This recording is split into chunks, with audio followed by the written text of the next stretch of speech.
from the time of formulating the Mpologoma Catchment Management Plan, mobilizing the stakeholders in Mpologoma, and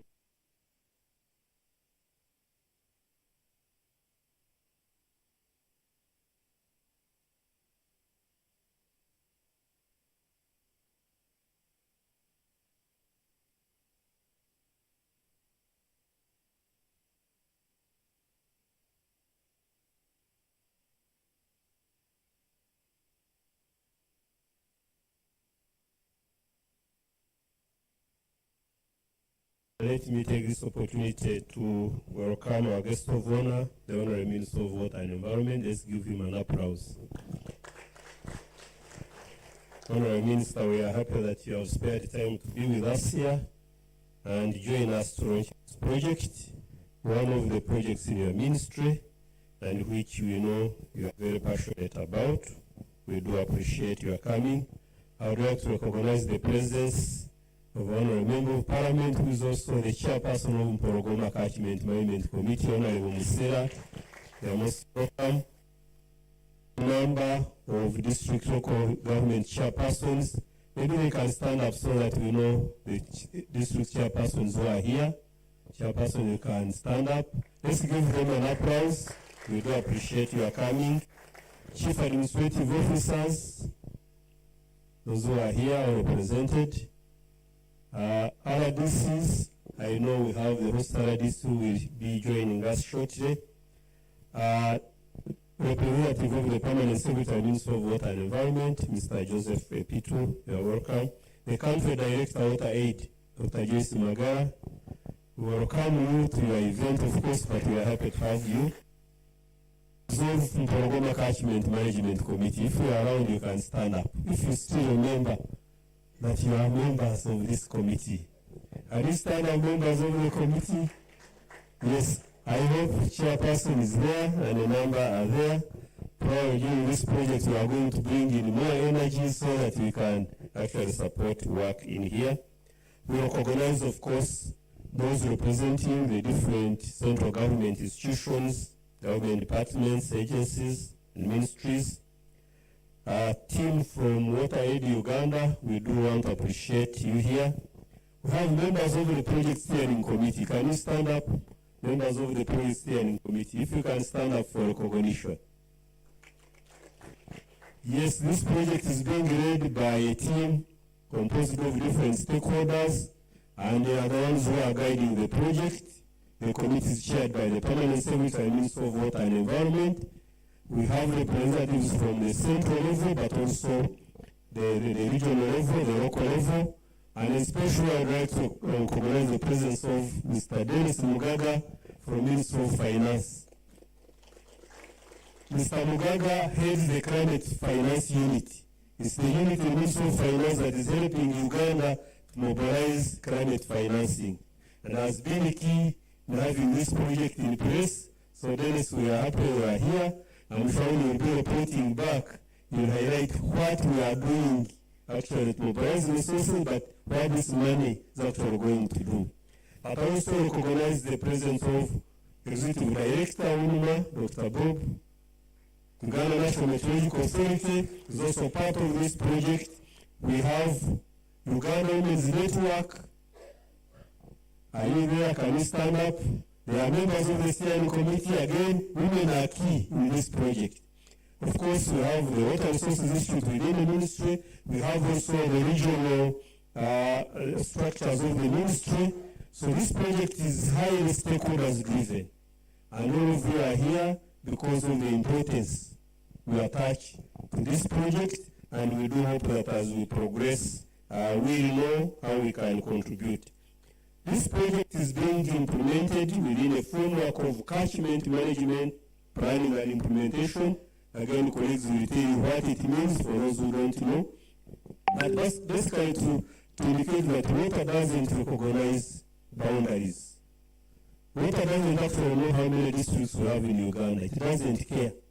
Whether we have 10 or we have 100, water will continue flowing. And if it finds here along its way, it will go with you. So we have to make sure that we look at water broadly, and that's why we have brought Olive here, because we share the water resources of the Mporogoma catchment. Some of the districts we think should be are not here, because they are not contributing or not benefiting from this water. So again, when colleagues will be making a presentation, get to know why you are here and why some other districts are not here, because we are brought together by the common resource, which is water. Again, within this project, the stakeholders are going to be key. You are the ones who are going to be leading this project, and as a Directorate of Water Resources Management, we are responsible for all the water resources of Uganda. Water, if water is on your land, the land is yours, but water is not yours. Water belongs to government, and we look after this resource on behalf of Ugandans. So we are the owners of the water, which is on your land. But we want to make sure this water is used for socio-economic development of this country. We want to make sure that everybody gets a fair share of this resource. Again, we design projects like this so that they can help us to protect the resource, plan for the use of the resource, and ensure that the resource is available for the purposes. But we do that working with stakeholders, and that's why we prepare catchment management plans, because if we want to move forward, we have to have a plan. So each catchment has a plan, and the Mporogoma catchment has a plan. And the plan guides us on what we need to do. And this plan is the one that has enabled us to identify what we need to do and design a project which we submitted to Adaptation Fund for funding. And we have made progress in the country. I guess everyone, as you know, we have 32 catchments in the country, but we have been able to prepare plans for 22 catchments, and we are remaining with 10. So we are almost covering the country. And when we are going to look for money for climate change, just pick a catchment management plan, and all the information is there. And I want to request all of you, when we are designing climate change projects, the catchment management plan should be your Bible, should be your Quran. Because it has information on the challenge you are going to address, what is causing them, and what you need to do where, and the cost implications. And these plans have helped us basically mobilize resources, and we want to encourage you to take advantage of them. Because when you are designing a climate change project, you have to give what is called a climate rationale. Is the problem you are going to address climate change related, or it's a minor project? And these catchment plans have been able to define all of that, and they will be able to help you to move forward. And within these plans, we are implementing a number of projects. Some of the projects are conservation, some of them are development in nature, water supply project, irrigation projects, tree planting, wetland restoration, water harvesting, and so forth. And as you will be informed, this project is meant to support us to implement the priorities that have been identified within these plans. On behalf of the Directorate of Resources Management, we want to assure you of our support. As we implement this project, we want to thank Water Aid Uganda for working with us to design this project. So let's give an applause to Water Aid Uganda. We have a country director here. And this project is going to be implemented by Ministry of Water and Environment and Water Aid Uganda. But it is your project. Whatever is going to be done, we will actually address your issues and challenges. So again, Water Aid Uganda, thank you very much for collaborating with us. And for us as a ministry, we treasure collaboration and we want to move forward with the others. But there are specific components which are going to be handled by the different institutions. We have a component on early warning that will be handled by Uganda National Meteorological Authority, again involving women, have capacity building. So many institutions are going to be involved. And we hope that over the period of the project, which is about 5 years, we have a very good relationship. Thank you once again for coming to attend this launch, and we hope that we'll have an enjoyable journey together as we deliver results to our people. Thank you very much.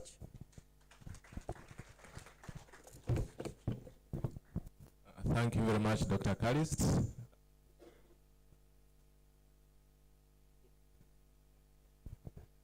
For the warm welcome remarks and also a brief national overview of what the ministry is doing towards addressing issues within the different spaces of Uganda. As you've been told, Mpologoma is just one of the 32 catchments that we have in the country. And Mpologoma is one of the catchments where we've documented these issues into a plan, and a plan that has yielded this project. At this juncture, therefore, I would want to invite Engineer Maximo to run us through the issues that are in Mpologoma catchment and the issues that led to the formulation of this project. And shortly after Engineer Maximo, I will have Engineer Net now to run us through the project overview. Thank you. Thank you very much, Moderator. Honorable Minister, ladies and gentlemen, before we go into the launch of the Carfeww project, I wish to add to the voice of the Director to bring the message closer to our settings here in Choga Water Management Zone.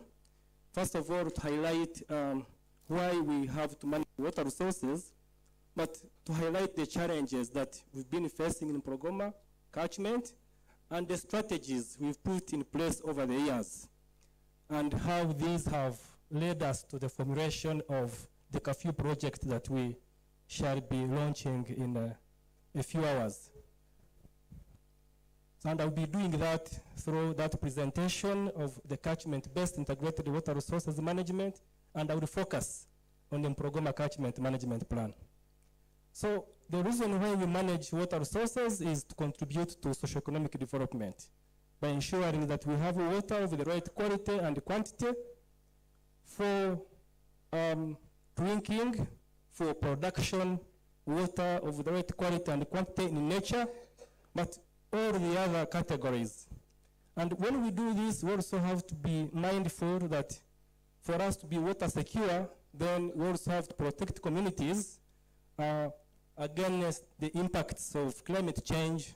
And in this, we are talking about extremes, floods, and drought. And when we do that, then we are talking about contribution to socioeconomic development. While that is the objective, we encounter a number of challenges, issues along the way. And these are very key in our setup here in Mount Elgon region, and especially in Mpologoma catchment. You're aware of the issue landslides in Mpologoma catchment. For instance, in 2021, we had an episode of these landslides in Bududa, where communities were greatly affected, some people dying and property lost.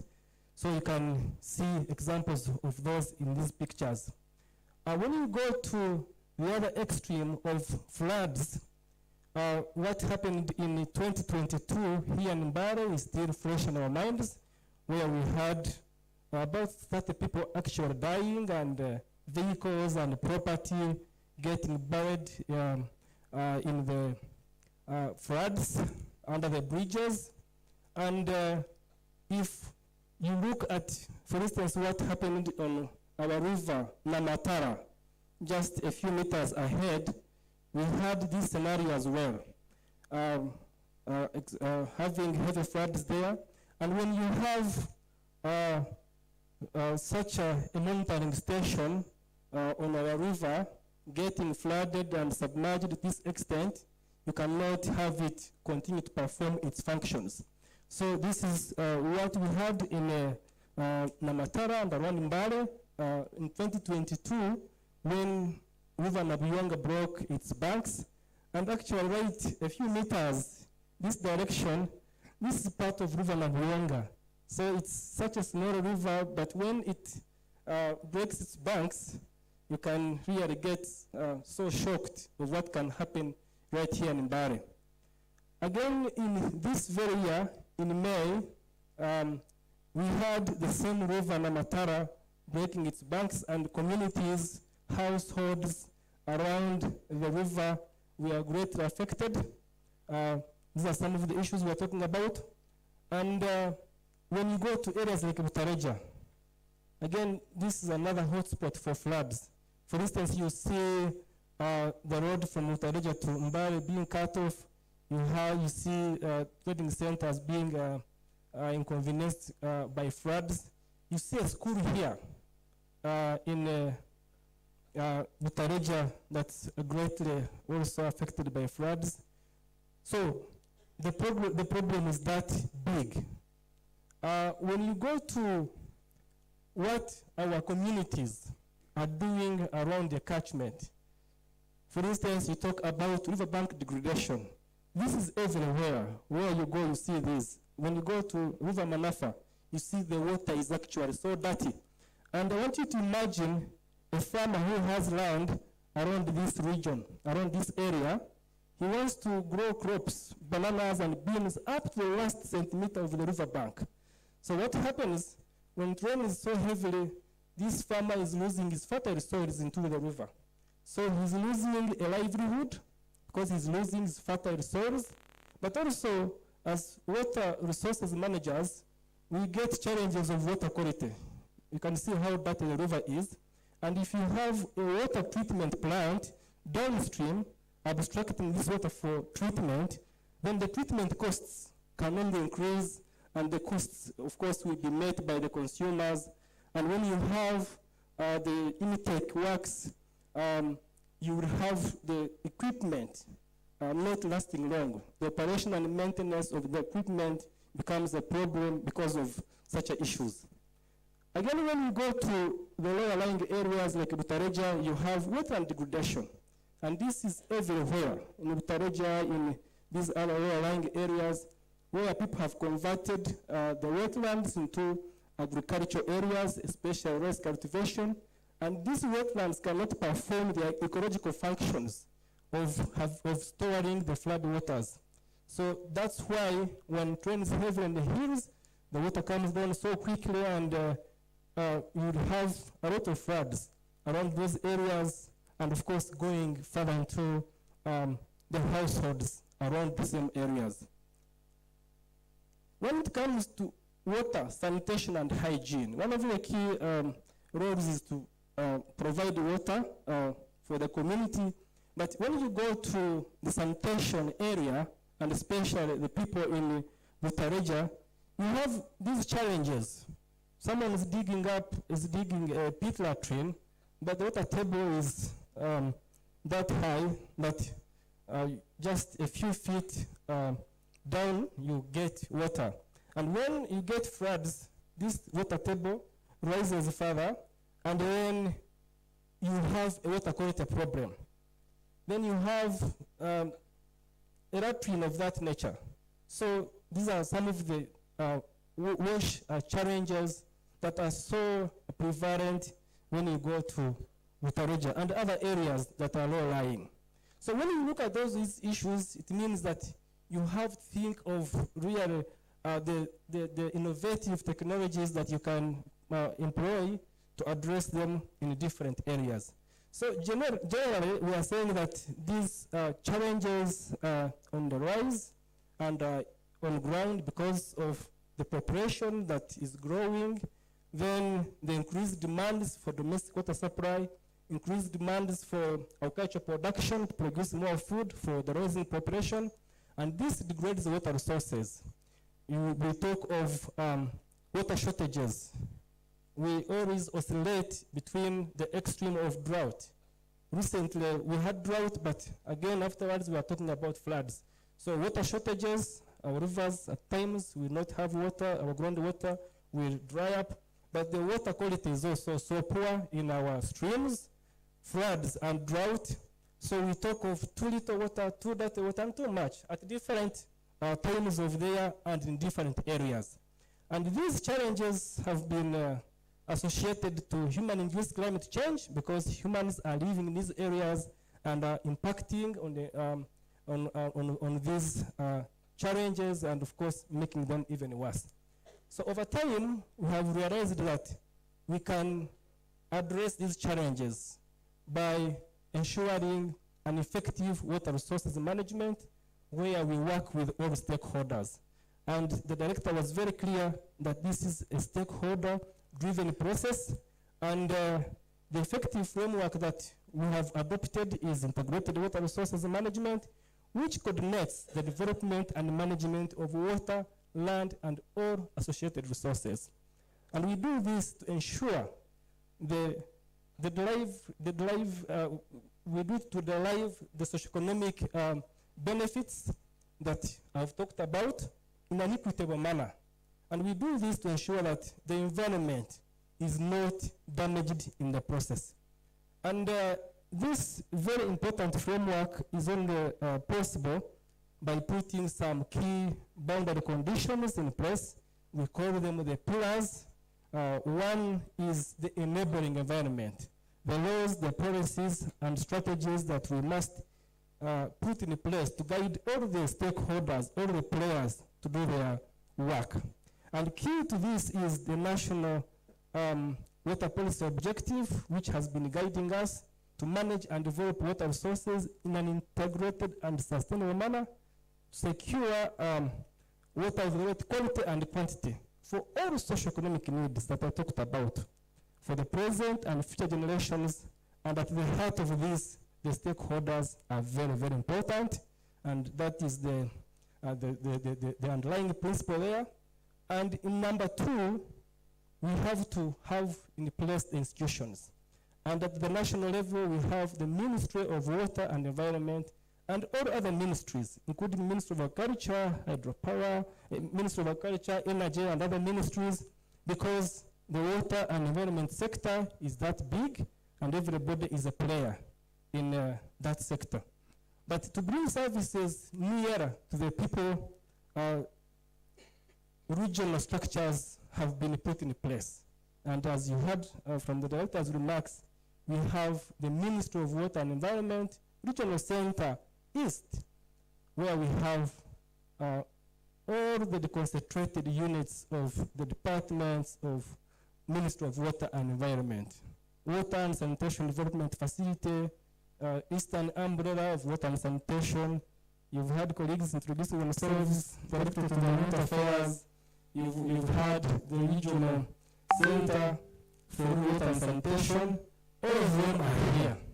But also we have the Choga Water Management Zone that again you've heard about. And in the Choga Water Management Zone, we manage water resources with our stakeholders. And the stakeholders go to the districts where we form the catchment management structures. In this, we have the catchment management committees at the districts and sub-counties where we put in place sub-catchment management committees. And this I will make it clear as I go ahead. And then another important aspect to complete the loop is putting in place the management tools, instruments, and in this we recognize that the catchment management committee is what guides all the stakeholders to manage water resources. I will also briefly touch on this. So, how have we operationalized integrated water resources management in Uganda? We have done this following the concept of a catchment, and in this, a catchment being a geographical area of land from which water drains into a common point. It can be on a river, it can be on a lake. So, following that concept, we know a catchment can take any size. It can be bigger, it can be smaller, depending on the point of interest. So, using that concept, Uganda was divided at the highest level possible into 4 major catchments. But because of that size, we agreed to call them management zones, and there are 4 management zones across the country. But this area that drains into Albert is Albert Water Management Zone, and this area that drains into Victoria Water Management Zone, and this that drains into this Nile outlet into Sudan, Upper Nile Water Management Zone. And for us, this area that drains parts of Cambodia and Mount Elgon region where we are, and actual parts of Kampala, parts like Namugongo, Chira, Wakiso, Mukono, and others drain into Lake Choga, and that is Choga Water Management Zone. That's where we are, and that's where we fall. Now, I want to zoom in into Choga Water Management Zone, which is our operational area. It's what you see here in black is the boundaries of the zone, and because we are managing water sources with stakeholders at the heart of the process, the entry point is the districts in the zone, which are 59 districts that you see in red. And these 59 districts, some of them are wholly in the zone, some of them are partially in the zone, highlighting the fact that water does not follow administrative units and it only follows hydrological boundaries. Now, you realize that this zone is so big, 58,000 square kilometers, and the challenges in this zone differ from district to district. When you are around Karamoja, you will talk of flash floods, drought mainly, but when you are in this region, the Mount Elgon region, the issues are landslides, like I talked about them earlier, flash floods in low-lying areas like Mbale, wetland degradation if you go to Utaweja. When you are in Teso, again, similar issues. When you go to the industrialized areas of Mukono, then similar, different issues. So, to make the management of water resources with stakeholders possible and practical, the zone was broken into 11 catchments. The principle being that the smaller catchments will bring together districts that face common problems. When we talk about Kokroke, you have those two catchments that will address the issues of Karamoja. As you come to the Elgon region, you have two catchments, Awoja and Porogoma, addressing the issues of the Elgon, then the Teso region, of course, in Awoja, and also the Gisu region in Porogoma. So Awoja is the biggest catchment at 11,000 square kilometers, and Porogoma is the second biggest, 9,000 square kilometers. And then we have those other catchments in different areas, bringing together districts that face common problems. So if we have those 11 catchments, then what are we doing? What we are doing is clustered in those three areas. First of all, we have to put in place data and information for decision making to manage water resources as stakeholders. One, you have to know how much water you have, how good it is, and where you have it. And in this case, we have monitoring networks on our rivers, on our ground water. We also have, working with our colleagues from UNIMA, we monitor rainfall. For instance, if you want to know how rainfall influences the landslides in Bududa, rainfall monitoring becomes very key. We have a synoptic station in Tororo, monitored by our colleagues from UNIMA. We are monitoring rainfall in the hill areas of Bududa to understand the trend of rainfall, rivers, and groundwater, and the water quality as well, and how climate change is actually impacting these over time and in different places. So that information is what we need to take us to the next level of development of catchment management plans. Like you've heard, we were talking about the Porogoma catchment management plan. We developed it building on information we generate from the first thematic area. So we complete the loop by implementing the catchment management plans. And actually today, we are at this stage of implementing the Porogoma catchment management plan, because the Carfeww project that we shall be that we shall be launching today is an avenue for implementing the Porogoma catchment management plan. But we continue monitoring because we want to see whether over time we are making any impact on the quality of water, whether we are addressing the impacts of climate change by the interventions that we are putting in place. And that's why we have to continue generating data and information. So just to give you examples on ground, we have a water quantity monitoring network of groundwater and surface water.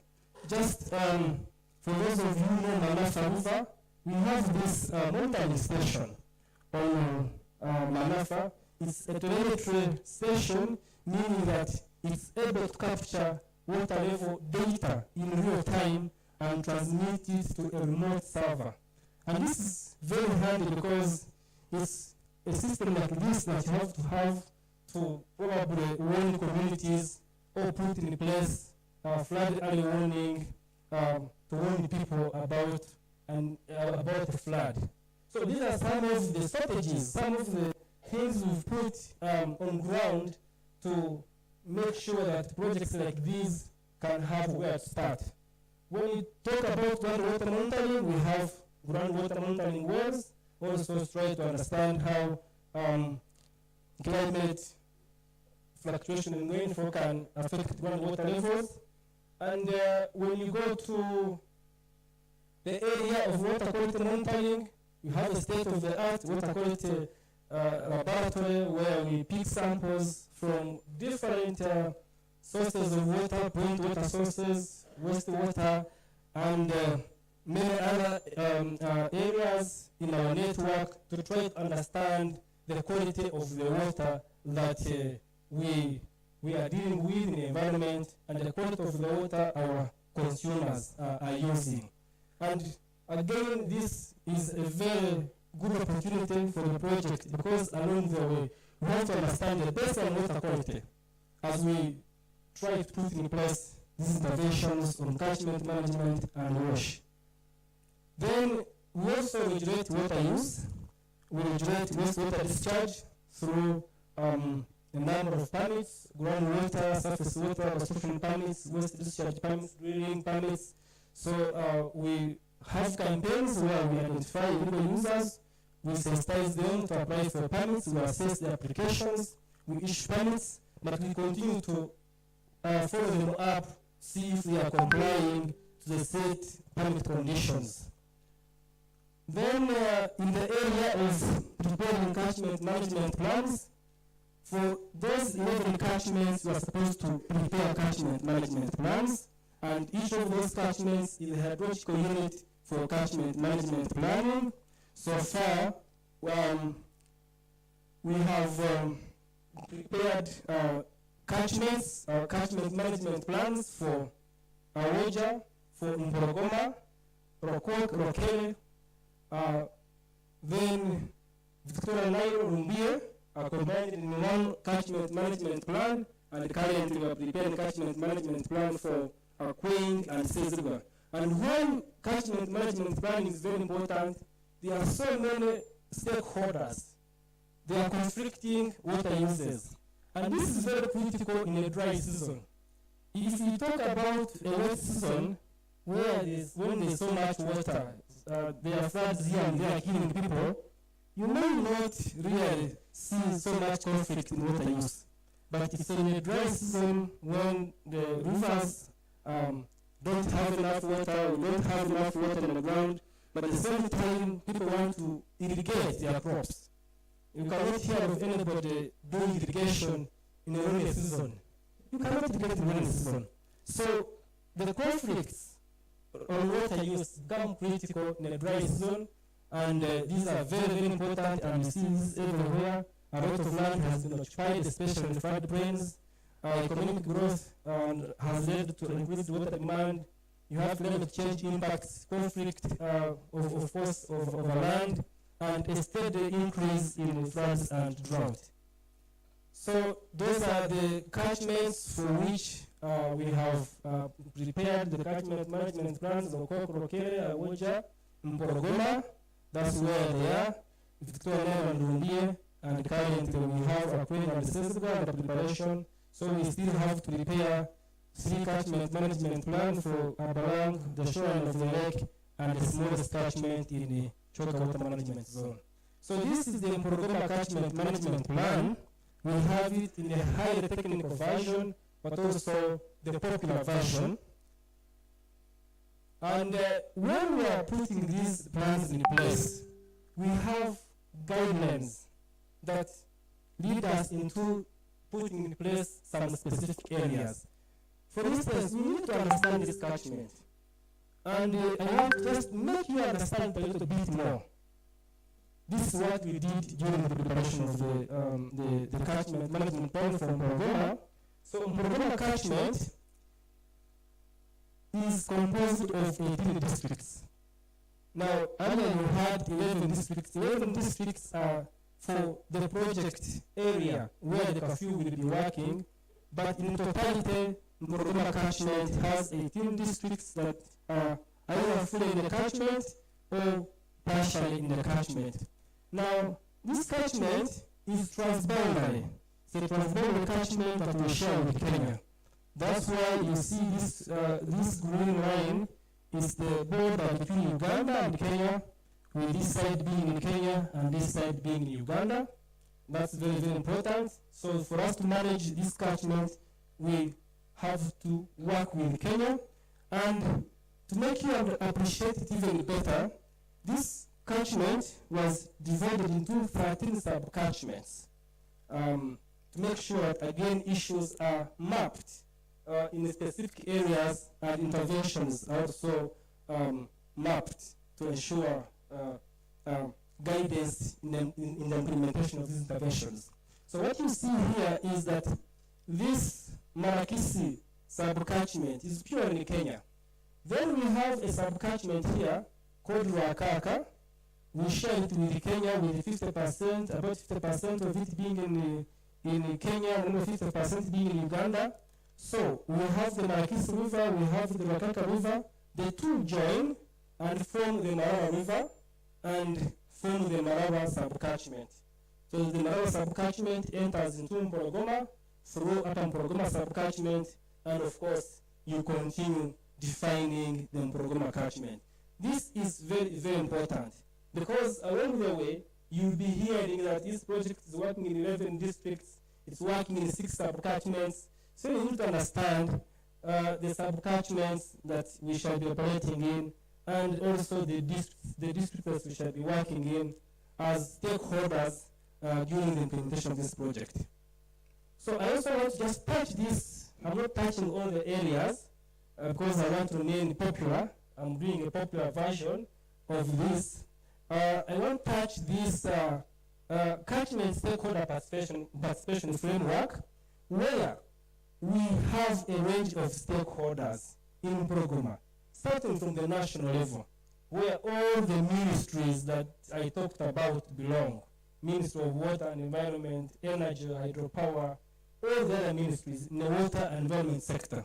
We have the regional offices of those of the Ministry of Water and Environment, for instance, that I talked about, Choga Water Management Zone, Water and Sanitation Development Facility, and others. But for us as Choga Water Management Zone, our work continues to work with stakeholders. We take it to the lower levels, where the districts are the entry points that we work with to form catchment management committees. And then at the lower level, we go to the sub-county, where we have sub-catchment management committees. But we go lower to the community and households.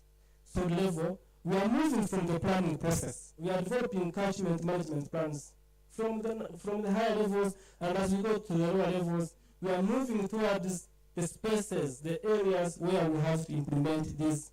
These stakeholders can be politicians. That's why we have the respective chairpersons of the participating districts. We could talk of farmers who are primary users of water and environmental resources on ground, community groups, international organizations, donors, media, academia, research. In Mpologoma catchment, we have the Busitama University and other universities who are very key in this process to ensure that our work is research informed. Private sector, you had the Bugisu Cooperative Union, very, very important in this process. So government agencies and others. And in doing this, we are ensuring that all the stakeholders are engaged, are involved to support the process of water resources management, developing the catchment management plan, but also implementing it. And this is basically a summary, an arrangement of the catchment management organizations, which I want us to appreciate because it's the heart of this process. We put this organization in place during the preparation of the catchment management plan, but we keep working with it along the way, even during the implementation of the catchment management plans. In the implementation of projects like this, we keep with this all the way. So at the topmost level, at the catchment level, and this is now the Mporogoma level, we have a catchment management committee. This catchment management committee is derived from a catchment stakeholder forum, which is a broad representation of all the stakeholders in Mporogoma catchment. That for all the 18 districts, we identify the political and technical leaders and all the other relevant technical offices like Natural Resources Office, Water Office, Agriculture, but we also recognize the presence of cultural leaders, church leaders, youth, research-based organizations like Bristol University, and others. So that from that broad representation, once it sits for the first time during the catchment management planning process, a catchment management committee is formed, which is a lean structure of about 20 to 30 people, depending on the number of districts you have in the catchment. And this lean structure, the catchment management committee, does the strategic guidance during the planning process, but also the implementation of the plan. Like now, as we go to the Carfeww implementation, we will continue to get guidance, strategic guidance from the catchment management committee. Honorable Musira has been introduced. He's the chairperson for the Mporogoma Catchment Management Committee. Yeah, you're most welcome, Honorable. He was formerly the C5 chairperson for Manafa, now currently member of parliament, and is still the chairperson for the Mporogoma Catchment Management Committee. So guidance in this project implementation is very, very key. And then there is a catchment technical committee. This gives technical guidance to decisions that are technical in nature. You realize as we go to the project overview, you will hear of flood early warning, you will hear of WASH, you will hear of catchment management. So there are so many decisions that will be technical in nature, and now the technical arm of this CMO becomes very, very relevant to guide in the process. But also have the catchment management secretariat currently performed by Choga Water Management Zone to continue informing everybody and coordinating and helping the catchment management committee to coordinate the stakeholders. Then this is also very, very important at sub-catchment level. Remember, we shall be doing this work at sub-catchment level. 6 sub-catchments, and that's very important, that we also have to put in place sub-catchment management committee to handle operations at that level, and we usually put this in place following the administrative unit of a sub-county. So again, in Mporogoma, where so far we've been working, we have the sub-catchment management committee for Wakaka. I want to believe the chairperson is here. A sub-catchment management committee for Upper Mporogoma, where we did work some time back again with Water Aid Uganda. So I believe they are here. But where we shall be doing work, we have to put in place lower level structures. And then if we find it relevant, then we shall even put in place lower level structures, the micro-catchment management committees at the operational level, at the village level, at the parish level, to ensure operations during the implementation of the plan at the lowest level possible. So this one we also try to identify the strategic issues. social and environmental issues that we have to be mindful about. And we zoned the Mpologoma catchment in several hotspots. What you see here is the most upstream part of this catchment, where we have issues like landslides, the ones I was talking about, deforestation, land degradation. When you come to this midstream area, you have deforestation again, urban and rural water insecurity, reclamation of wetlands. Then when you come to the area of Maraba, you have a lot of pollution of wetlands, high population density, and land tenure issues. So for each of those hotspot areas, we go in, identify issues, find that stakeholders are guided on the potential interventions that you have to put in place for implementation. Then you can see I've reached the end. We have to talk about the implementation plan. We have so many interventions in the plan, and you want to guide the stakeholders. Where are those options identified? Remember, the options identified in the same areas where you had issues for these districts, and these would be the potential options that those different districts have to work on. But again, also, where are they supposed to work? The subcatchments that I talked about being distributed across the districts, and you have specific options that you need to work on at that level. So they are broad in nature, and when you go to implement them, then you start to understand the actual inputs into each of these options. You break them down into activities for implementation. Now, this is my last slide, and here I tried just to show you that again we have those 11 catchments, and we've been doing work across those 11 catchments following our catchment management plans that we've put in place, starting with general operations that guide us or help us to collect data and information recurrently across our zone. But if you go to this area of Rokere, we have using to enhance drought resilience there. We have a number of partners like Wirutunga Hilfe with whom we are working. And I mention this because it helps us to understand the spirit of partnership as we implement this project yet to be launched.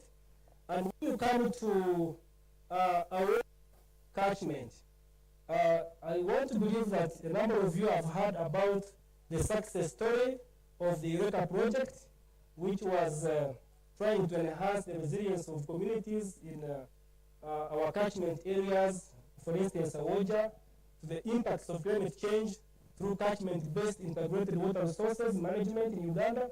So we have a number of success stories, ladies and gentlemen, which really can be visited, lessons can be learned from there, and we can see how this can inform even what we are going into.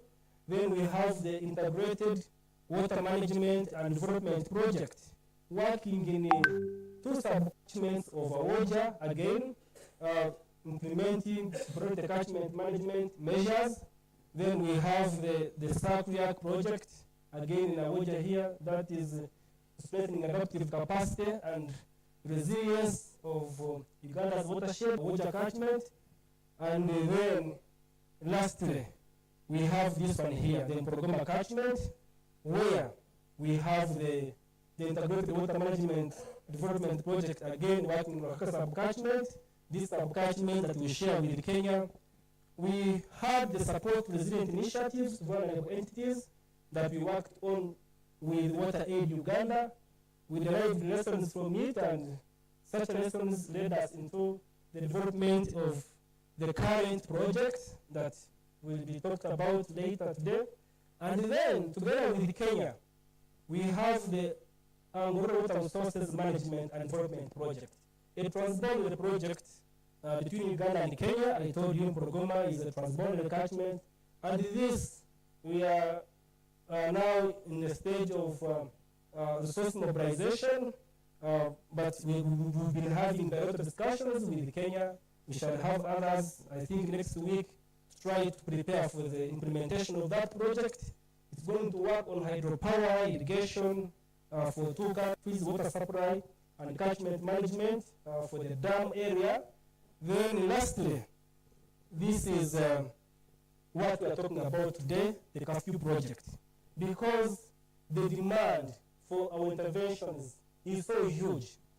You can't imagine that in Mpologoma catchment management plan requires around $325 million. So to implement that in one go can be so challenging. So we are always on a continuous drive in small bits, in piecemeal to implement the plan. When you have the minister around, then you must make a comprehensive accountability. That's what Indian Maximum has done. Now, the minister fully understands what is going on in the Choga Water Management Zone, but it was necessary to give us the platform upon which the Carfeww project was formulated. Now, Carfeww, as he has told you, Mpologoma, $300-something million that are required. Carfeww is contributing a small bit of that, about only 3%. So it won't be a big presentation from Ingenianet. We are going to receive now, what is it exactly are we going to do under the Carfeww project? So it is a short presentation that highlights the interventions that we are going to be undertaking in the 6 sub-catchments and 11 districts of the 6 sub-catchments under the Carfeww project. IT? You are most welcome, Ingenianet. Honorable Minister, all protocol observed.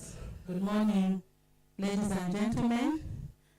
My name is Engineer Annette Nantongo, and I'm a senior water officer working with Ministry of Water and Environment, and I'll be taking you through the project that has brought us here today, which is entitled Enhancing Community Adaptation to Climate Change through Climate Resilient Flood Early Warning, Catchment Management, and WASH Technologies in Mpologoma Catchment in Uganda. So this is quite a mouthful, and short form for this project is Carfeww, so we can just call it Carfeww project.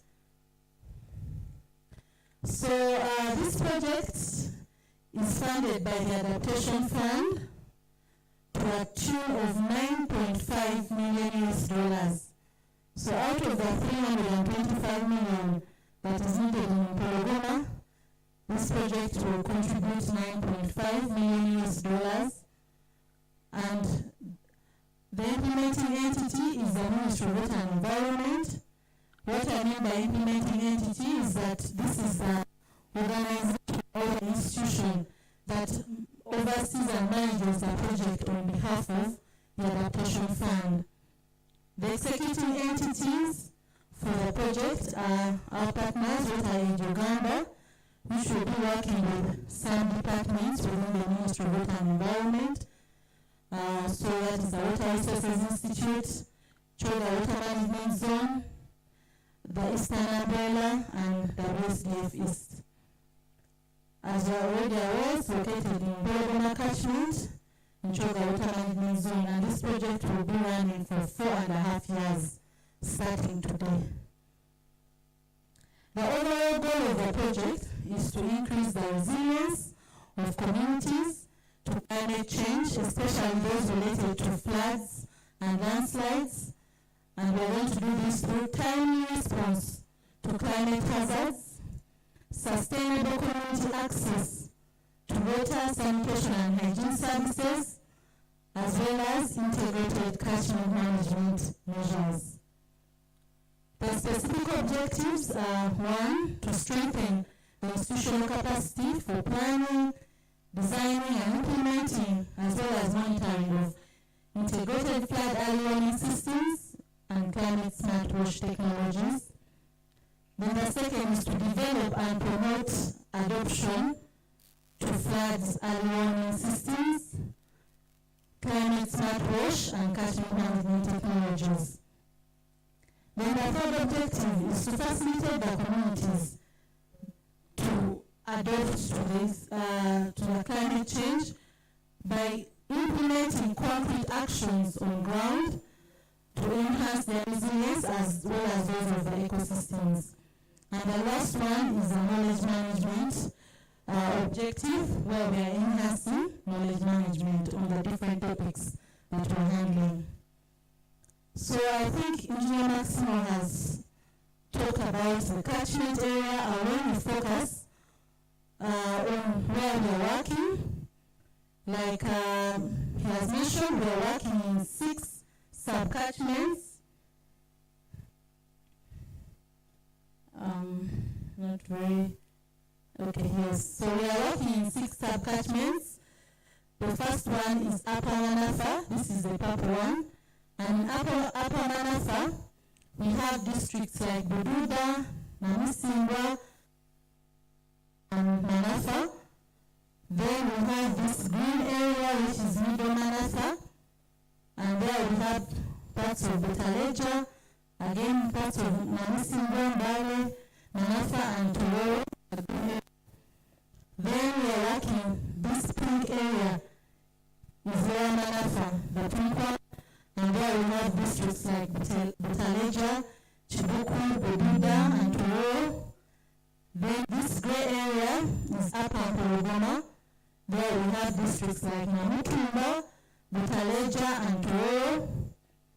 Then this other, like a light green, is Middle Mpologoma. And there we have Chibuku and parts of Namutumba. And then the last sub-catchment, which is this one, which is the Lower Mpologoma, we have Carfeww and Palisa. So in total, we are working in 11 districts, parts of the whole district. The project has 3 main components. The first component looks at strengthening institutional capacity for planning, designing and implementing integrated flood early warning systems and climate smart wash technologies. And there, the expected outcomes are basically increased use of effective and efficient flood early warning systems, capacity of key stakeholders at national, district and local level is also built or strengthened. And then the second component is looking at facilitating communities to implement concrete actions on ground that are going to help them to increase their resilience as well as those of the ecosystems. And here our main outcome will be increased uptake and use of concrete adaptive climate smart wash technologies and catchment protection measures, as well as uptake and usage and management of concrete adaptation actions for water supply, sanitation, and hygiene. Then the last component is a knowledge management component with a major outcome of knowledge, awareness, and information sharing on the topics that we're handling, that is flood early warning systems, climate resilient wash, and catchment management increased. We also have other activities related to monitoring and evaluation, audit. I think I saw the Assistant Commissioner for Audit. We have a component of audit here, project execution, and also implementation. So this project has a lot of activities, but I just highlighted a few just to give you an idea of what kind of activities we are going to have or we are going to implement in this project. So we are going to do some studies that are going to give us information on the status of flood early warning systems at different levels. We're going to look at the indigenous knowledge of the people. We are going to assess application status of climate resilient wash technologies at different levels. We are going to actually do a baseline study to be able to ensure that we have an update on what is on ground, update the baseline indicators, and so on. We are going to hold several sessions with the stakeholders, over 70 trainings with the stakeholders at different levels on flood early warning, climate resilient wash technology, integrated water resources management. We're going to facilitate different learning exchange visits for wash and other technologies, so we shall be able to take people to see what the best practices are within the country regarding wash technologies, integrated water resources management, and flood early warning. We are going to facilitate the catchment management committee members as well as the wash committee members to have some awareness meetings. We're also going to facilitate them to participate in the project because this is their project and this is their catchment. We're going to have some interministerial and intersectoral climate resilient wash information sharing platforms. We're going to conduct a knowledge, attitude, and practices survey. We are going to establish demonstration sites for climate resilient wash. We are going to provide communities with inputs to be able to protect their sources. We are going to support rehabilitation of 20 degraded ecosystems, and by this I mean forests, river banks, wetlands. We are going to promote a revolving fund scheme to support the affected communities to be able to sustain the ecosystems that we are going to restore, so that people can have some money in their pockets and do activities that are friendly to the environment, and they will stop degrading these ecosystems. We are going to construct water harvesting structures, 12 of them. We're also going to construct 12 flood control structures, 5 landslide resilient wash technologies. We're going to support women. Women are very key. I think it was mentioned at the beginning of this this launch that we are focusing on women. We are going to support them to be able to construct, give them the skills to construct public sanitation facilities and also manage them. We are going to construct climate-proof wastewater treatment structures. We are going to construct domestic rainwater harvesting structures. We are going to document all the lessons we learn from this project and be able to support other areas to do the same, but also be able to prepare more projects based on the experiences and many, many more activities. Next slide, please. Next slide, Engineer Maximo. Okay, so that is just a summary of the activities. There are very many, so I cannot go through all of them. But I'll now go to the project budget. I mentioned that it's a total of $9.5 million US. And from the pie chart that you see, the biggest portion is for the concrete adaptation actions on ground. And I can't read very well, but the percentage about 62% of the money is for the concrete adaptation actions on ground, then followed by the first component on strengthening institutional capacity, and then we have the other components of knowledge management, monitoring and evaluation, and also we have some costs for the implementing entity, as well as the execution, the administrative costs, and so on. So as you can see, most of the money is geared towards implementing the activities on ground. Next slide, please. So what is the implementation arrangement of this project? We have the national implementing entity at the top. That is the Ministry of Water and Environment, which is supported by a steering committee. This committee has already been formed and many of the members are in this room. This committee is basically meant to give strategic guidance to the project. And it has a number of people that have been nominated from different institutions that will be guiding this project. Then below the Ministry of Water and Environment, we shall have Water Aid Uganda as the executing entity, and will be working with the Directorate of Water Resources Management. Then right below that, we shall have all the different executing entities that we're working with. That is the Water Resources Institute, Choga Water Management Zone, Eastern Umbrella Water and Sanitation Development Facility East, and then the Uganda Women Network. So then that is more or less at water management zone level. Then below that, we have all the district local governments that we'll be working with for the 11 districts where we are working, as well as the Catchment Management Committee. Then below the district level, we'll have the project beneficiaries. We'll be working with the sub-catchment management committees, which are at sub-county level. We'll be working with community leaders, community-based organization, women groups, youth groups, and all the other groups. Slide, please.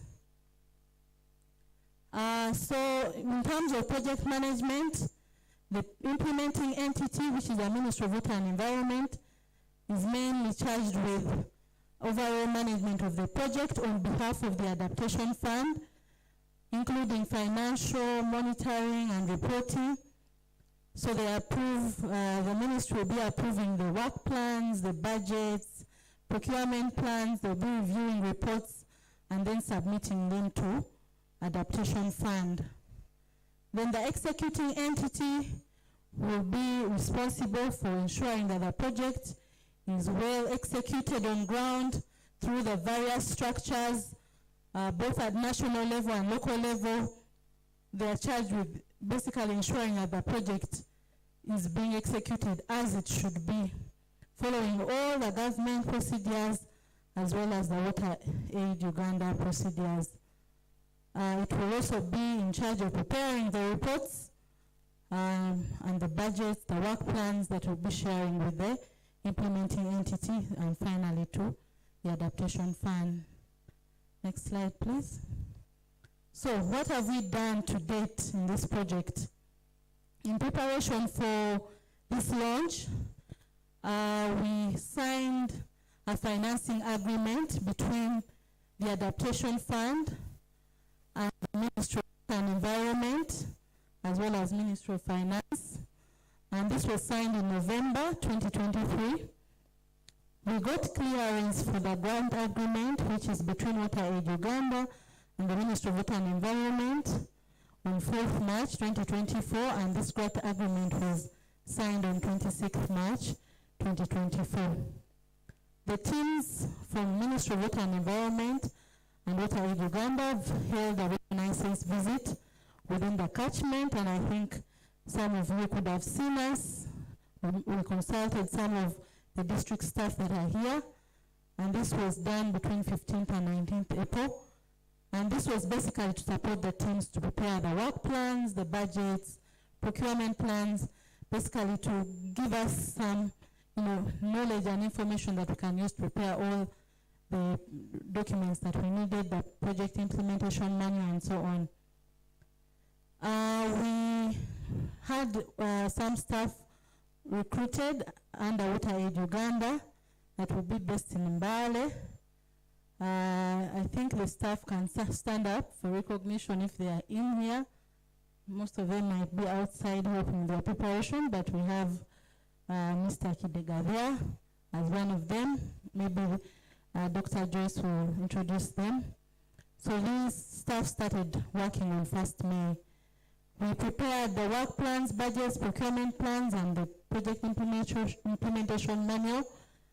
And we've also been having weekly meetings on the project to prepare all these documents as well as prepare for the launch. We set up an office in Mbale at the Ministry of Water and Environment offices for this project. We held the first project steering committee meeting. The project steering committee members were nominated by the different institutions, and we held the first meeting on 29th May 2024, during which all the documents that we've prepared were approved. Here are some of the pictures from the reconnaissance visit. I think you can see that the issue of flooding within the catchment is real. These pictures were not taken so far away from where we are right now. As you can see, the now monitoring stations are getting flooded. Next slide. We have pictures of us visiting some of the degraded areas, the wetlands. We visited some of the schools to see some of the sanitation facilities and discuss some of the water, sanitation and hygiene challenges. And we managed to speak to some of the community members, and they gave us a history and a background of, the catchment, how it was and how it is now. Next slide, please. We saw some sanitation challenges of waste disposal. We visited some of the districts. I think that is Namutumba. Then, so we actually experienced the flooding, a very short period of rain, maybe 30 minutes, and the whole place was flooded. Next slide, please. So we are here to launch this project today, and according to the financing agreement, today will be the first day of the project. So in the next few weeks, we are going to start some activities. We are going to conduct a baseline study just to update some of the information we already have in the catchment management plan, to update the baseline indicators, as well as help us to select some of the intervention sites that we'll be working on. We're also going to embark on preparing terms of references, specifications, and initiate procurements for goods and services. We're also going to engage the catchment management committee members to support us in selection of, and sub-catchment management committee members to support us in selection of some of these intervention sites, as well as share the work plans, budgets, and procurement plans with them. Next slide, please. I think that's all from me. Thank you very much. Thank you so much, Engineer Net. Now I think everyone in the room fully understands why we are here and how we are going to handle why we are here. That is the project implementation. So that is the Carfeww project that we shall be implementing. The implementation structures have also been highlighted, as well as the activities that are supposed to be implemented. Now, we've received loads of information for which we expect feedback from you. But in the interest of time, we are going to fuse the discussion with break tea. So we shall have a working break tea. Those that I know some people came from very far.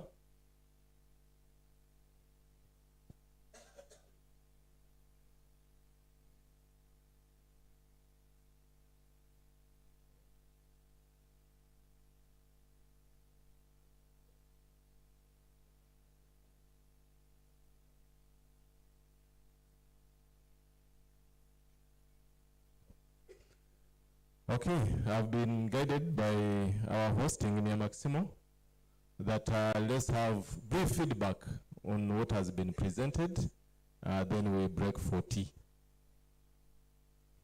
Okay? So I would need someone to help me move a mic.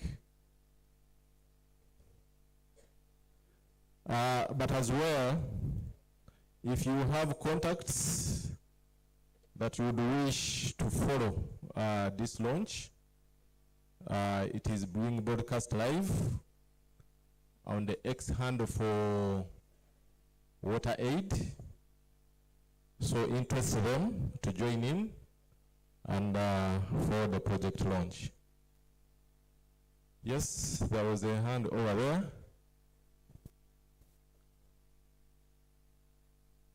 Any other hand? Because after that, we would wish to move first. There is also a hand here. So, Engineer Maximo, Engineer Net, prepare for the questions or guidance that is going to be given. Yes, Madam. Thank you so much. I will stand. I'm Engineer Catherine Orishawa. I'm a principal engineer with Ministry of Water and Environment, and as well the manager for water supply and sanitation systems department in Mbale. Thank you so much, my colleague Maximo and Annette. I've heard about water aid project, but today I understand it fully well. Thank you so much. And this brings me to the attention of everyone that this project is actually going to be implemented to a big extent in the rural parts of this region. And moving on, I also see that the coordinating departments exclude rural water supply and sanitation department.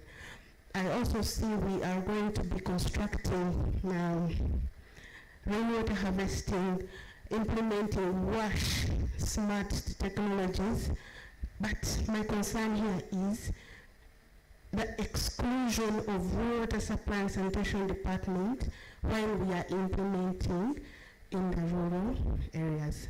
So I would like to hear from us if there are any amendments or synergies to be done, to be considered now. Thank you. Well noted. Chair.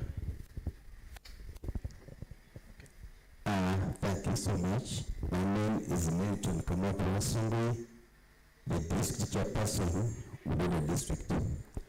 First and foremost, I want to appreciate the presentations by different stakeholders. We really find it very, very pertinent, and I want to thank the development partners for this intervention. And in my district, I think I want to assure you that we shall support this project and we shall work with you for the good of our community. Some of the challenges that we have been experiencing in the district is poor enforcement of the existing policies, especially regarding the protection of the riverbanks. We have observed that there's a lot of encroachment on the riverbanks. So many people have settled very, very close to the riverbanks. And you know that River Manafa is one of those rivers that have been gazetted. And you find that people who are staying along the riverbanks are supposed to stay about 100 meters on either side of the riverbank. But if we look at River Manafa right from Buda, Mana and Mbale, if we displace those people who are staying very close to the river, I don't know where we would be able to take them. Two, farming. It's also very, very close, like you saw even in the clip. Many people are farming very, very close to the river, and as a result, we find challenges and settling land disputes because as the river does not have a boundary. You find somebody claiming the piece of land which was diverted to the other side. So I think the intervention here is very, very timely, and I believe it will work to reduce on some of the climatical changes that we're experiencing. I want to thank you. Thank you very much, Chairperson, for that commitment to support the project, but as well to mobilize the community members. We have another hand. Thank you so much, Chair, and thank you so much, the presenters. My name is Nasa from Naro. I just wanted to inquire whether there's a sustainability plan for the project after the 4.5 years, because this was not easily presented. Then another issue was that the amount of funding is about $9.5 million. But from the presenter, the Mpogoma catchment area requires more money. So what are the plans for getting other resources to ensure that the catchment areas and other interventions are enhancedly addressed. Thank you. Thank you very much. Do we have any other hand? Or we can respond to these three? The back line is quiet. So, Engineer Maximo and Engineer Annette, can we come and respond to these questions? The first one was inclusion of Rural Water and Sanitation Department, activities that are elaborated rhyme very much with what Rural Water and Sanitation Department does, but they don't see their playing space. Then of course we had Chairperson of Ududa giving us commitment to support the project, but also we highlighted that there are challenges. People have cultivated up to the water itself, yes, big degradation. What are we going to be doing with these people? Then do we have a sustainability plan for the project? And what are the plans for the scale up, since issues in Impologoma are really mega? Thank you.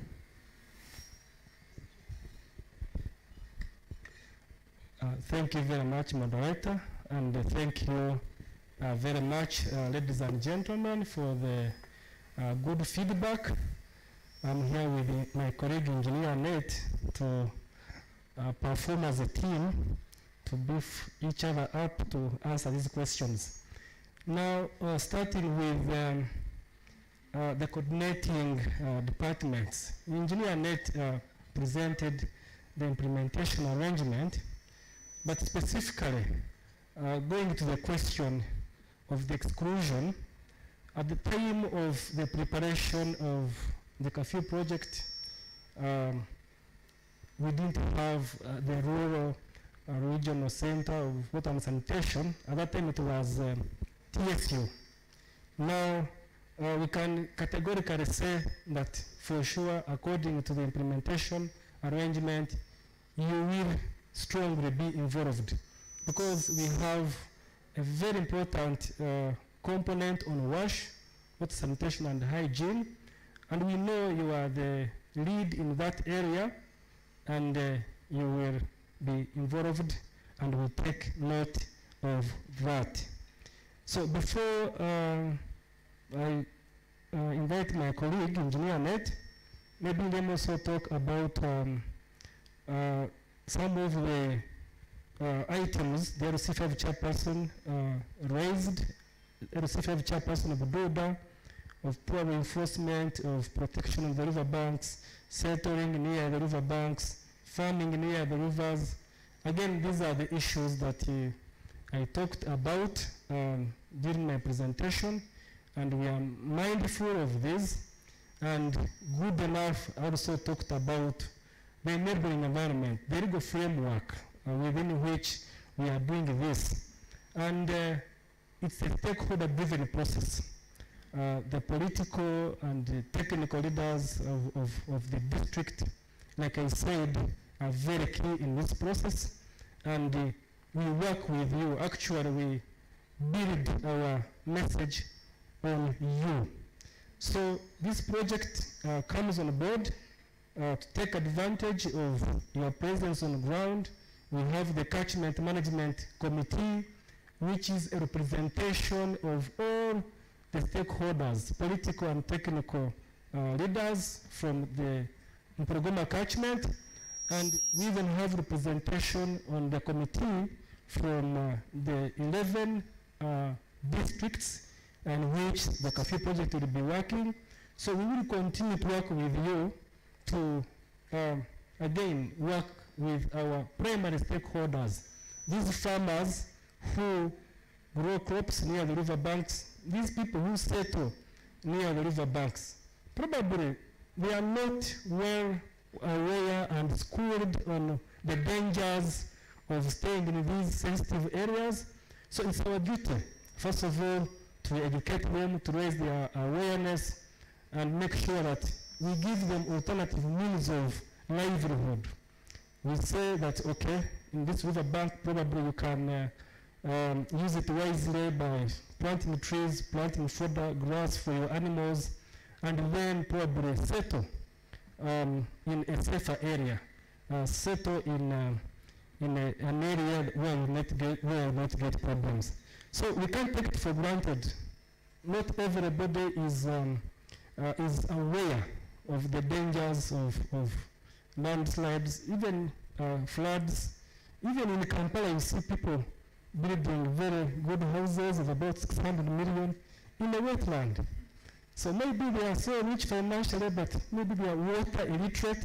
So we have to do a lot of work to raise the awareness in this project. And then there was an issue on Mpologoma catchment requiring more money. Yes, it's evident that implementation of catchment management plans is such an expensive process. Like I said, you need about $125 million, and you may not easily get that money at a go.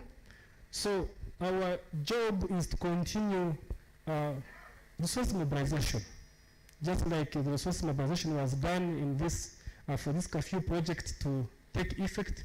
But we have an opportunity to write more proposals for funding. There are so many challenges to address, and the Ministry of Water and Environment is fully accredited to receive climate finance from Adaptation Fund, and that's why in this project it's an implementing entity that received financing directly from Adaptation Fund.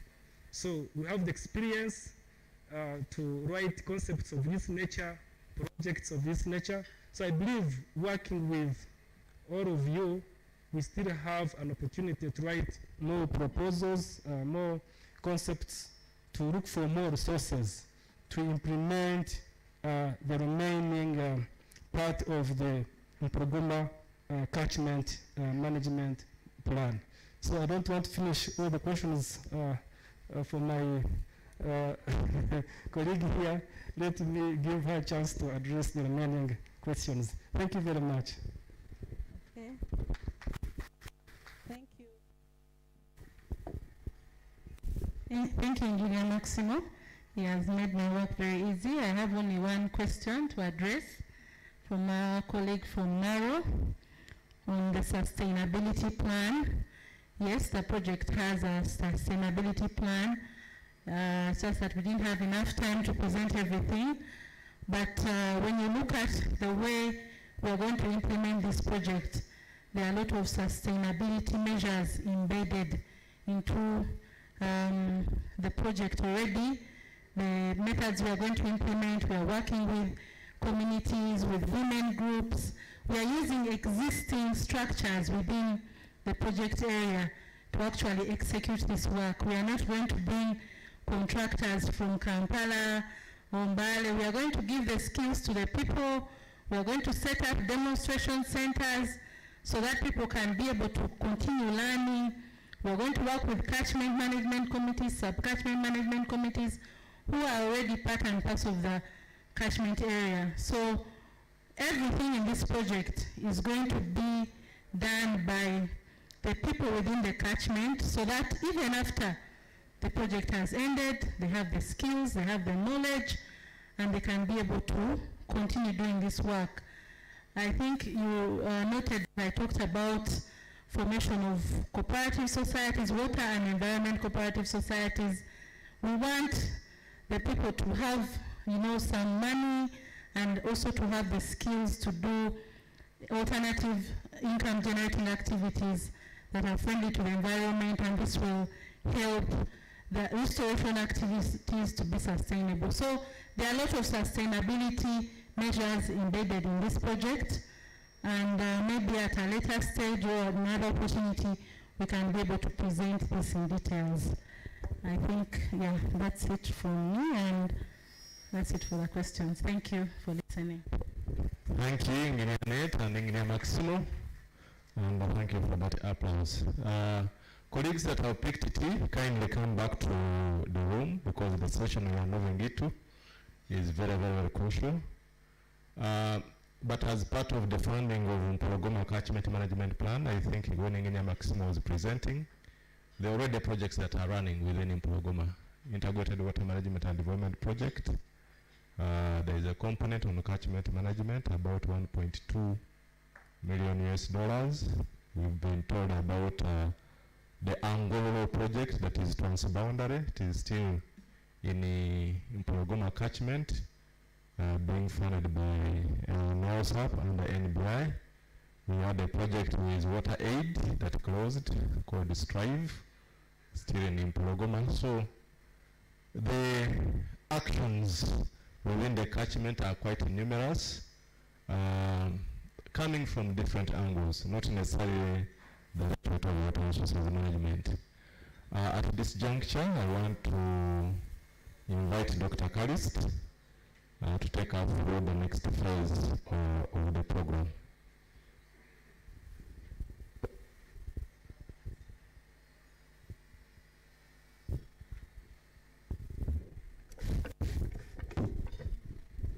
Thank you very much, moderator. Yes, we are moving into the next. But we want to remind those who haven't taken tea, you can just walk there, take some tea, and then we continue.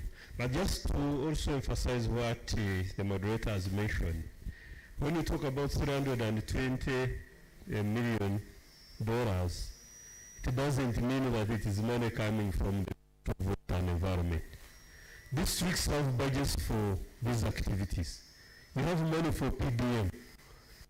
The money actually that is implemented, the plan is not for the Ministry of Water and Environment. It is your plan. We have many other government institutions doing work related to this. Actually, our team is to do an event working with the local governments, quantify how much is being done. You might actually find that we have covered more than 50% of what is needed. Let's not look at this money as money coming from the Ministry of Water and Environment. No. The plan is yours, and whatever is being done is being done by you. So when you get PDM money, put it there. That's what it is actually meant to be. When you get money from the Ministry of Agriculture, put it there. You get money from other agencies, put it there. That's what integration means. And when you look at what is being done now, it's really to strengthen what is already there, and I'm sure my superiors will emphasize that. It is your plan. And make sure that you get guided by the plan and do the work in there. We have many civil society organizations working in there. We have private sector, cultural institutions, religious institutions. All of these are working there, and all of these are supporting the plan. So we might actually be doing well in terms of implementation, probably maybe having to go to a clear picture, and how this project will get that going. I don't know whether the RDC from Bali is already with us. Maybe you can check just to make sure that it's here. We are now going into the formal session where the project is going to be, and I would like to request that when our minister, if you can take your seat at the high table. The Honourable Minister is going to be accompanied by the chairperson of the Mpologoma Catchment Management Committee, who is also a Honourable Member of Parliament, so you can take your seat there. Let me invite the representative of the Permanent Secretary of the Ministry of Water and Environment. You take your seat, and also the Country Director, Water Aid Uganda, so you can take your seat so that we can go into this. I also request those who are taking the tea, get your cups and come in. So let's make sure that people come back. We want them to listen to the speeches and the formal arrangement. So you can pass this way. The setup is the Mbale setup, so you have to accept it. Maybe it's a project setup, so not the usual one that we are used to. For those who came in when we had introduced ourselves, we want to welcome you to this project launch. If we have some chairperson that came in when we had introduced ourselves, can you stand up so that the guest of honor knows? Yes, thank you very much, chairperson. If we have some chief administrative officers that came in when we had introduced ourselves, Can you stand up? We have colleagues from the Ministry of Water and Environment. Those who came in when we had introduced ourselves, can you stand up? Commissioner and other stakeholders, those who came in when we had introduced ourselves, can you stand up so that we recognize your presence? Otherwise, I hope that it is not going to divert attention. So make sure that they take cups of tea and then come back here. And we are going to receive a speech from the chairperson in Porogoma Catchment. As has mentioned, he is our host and has been part of this long journey. And I would like to invite you, Honorable Musira John, Member of Parliament, and is also the Natural Resources Committee of Parliament, so a big supporter, but also the chairperson of the Porogoma Catchment Management Committee. If you can come forward and give us a speech. Over to you.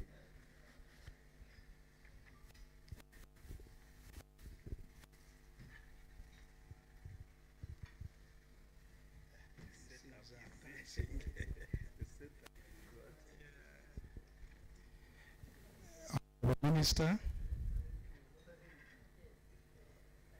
as guest today,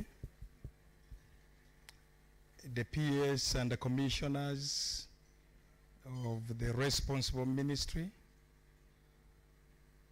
the especially local leaders, and I would wish that the governors of these catchment, if you are here, stand up for recognition. I see the one of Manafa, my immediate successor, and the one of Bududa, my own from Namisindwa, and we belong to the same sub-catchment of Ruahaha, and many others, those of you. I do not know whether the chairman of Ruahaha sub-catchment, who is also a political chairman of Umoni sub-county, is around. And there's a lot of activity.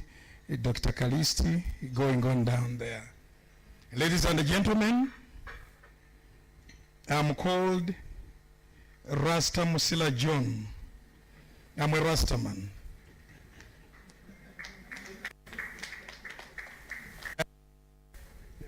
Rasta believe in nature, and we call it livity. You have to live with nature, and you are part of nature.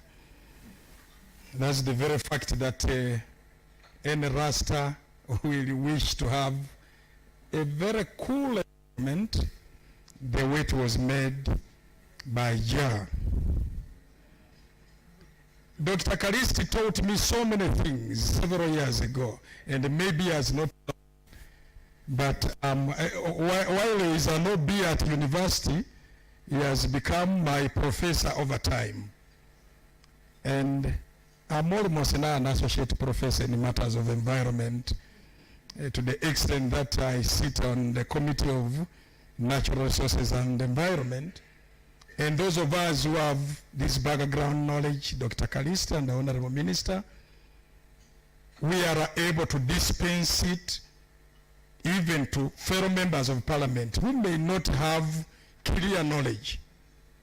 A fact in point is when we were dealing with the issue of UNUMA, and I'm happy my brother is here. I didn't know that you were around.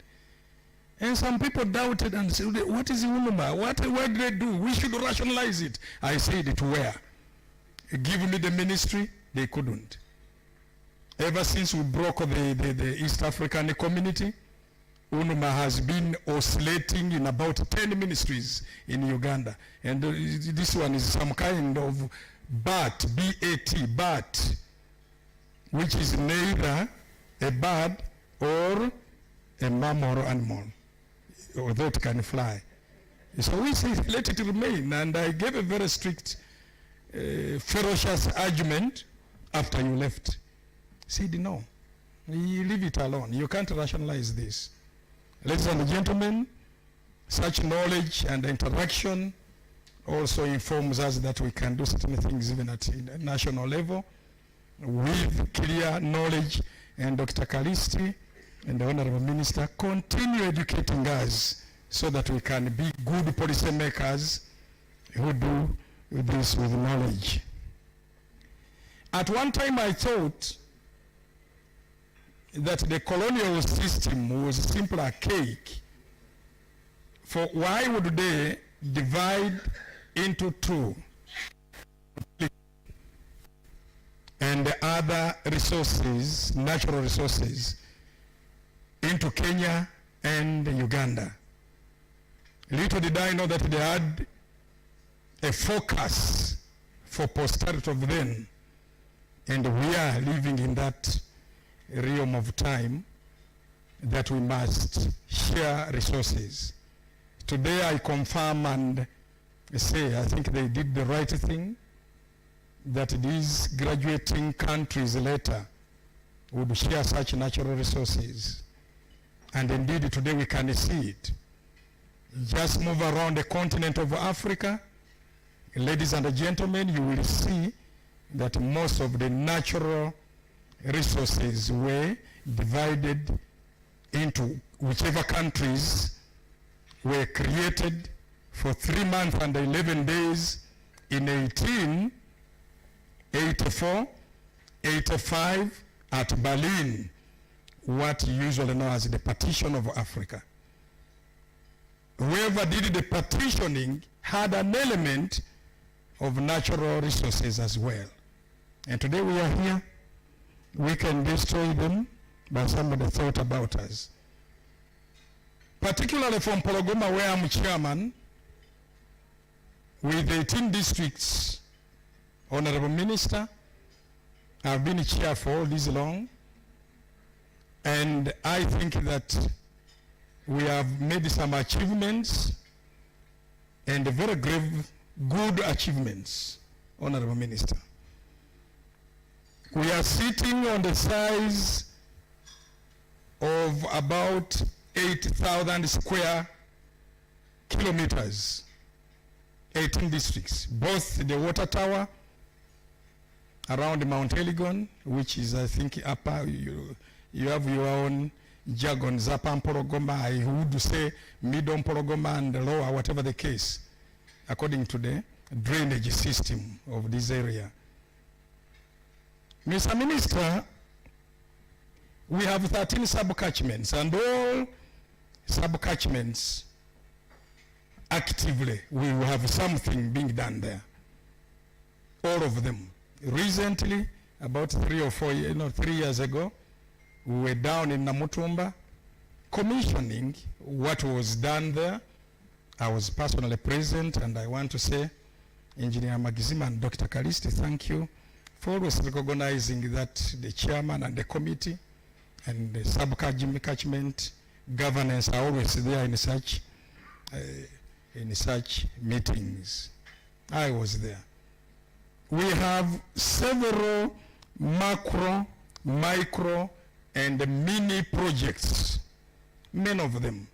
Some of them, possibly for us who are politicians, may pass off without you knowing. We had some mini project in Ruakaka sometime along the Namihoma river bank.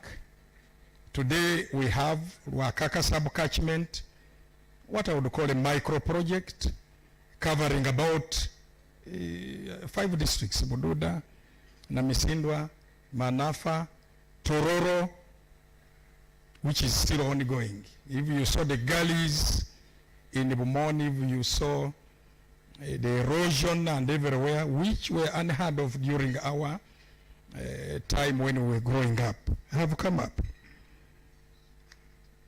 Honorable Minister, I wish also to say that this catchment equal also goes across the border.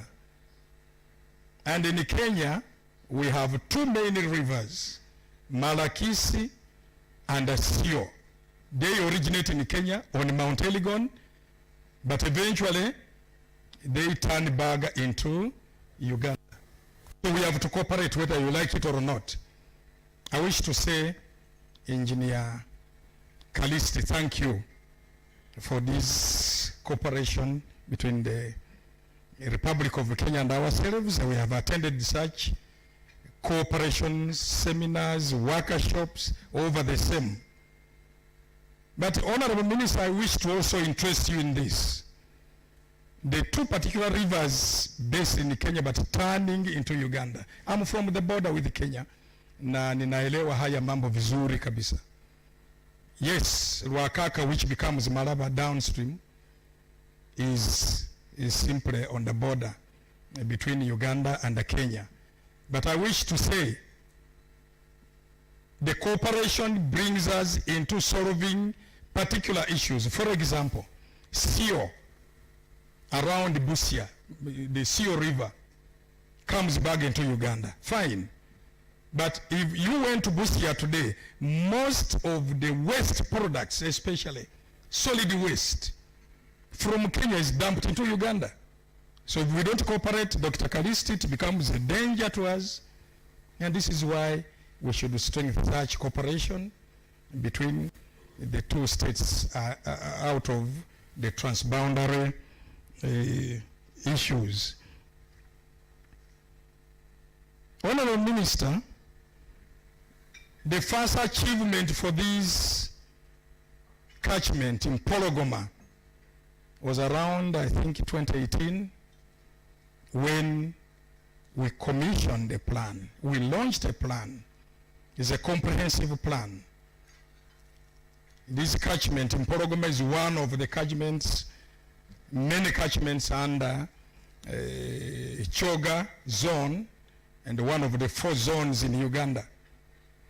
But I wish to say we are hyperactive after launching this plan, especially the person who grazed it is now late, Sir Mushikori, who was His Majesty, rather His Highness of Inzu Masaba, the Karucho Kingdom of this area.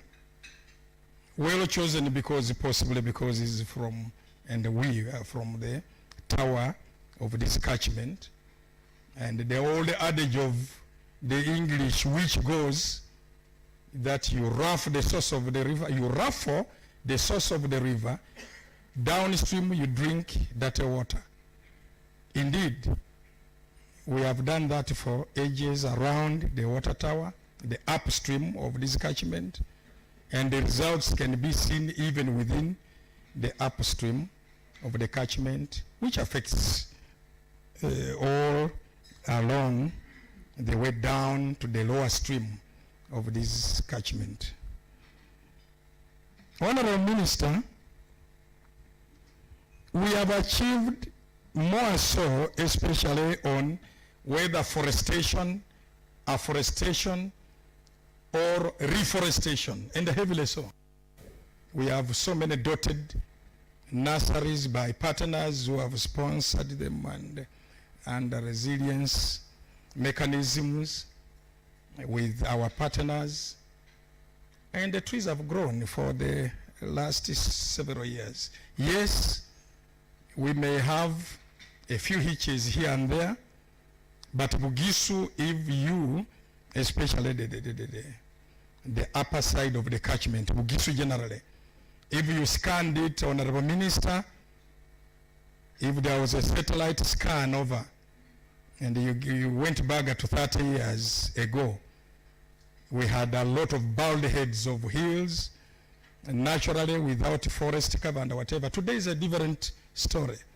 And all this, we want to say Ugandans have started to know that the bald heads of this country must be covered and the forest covers.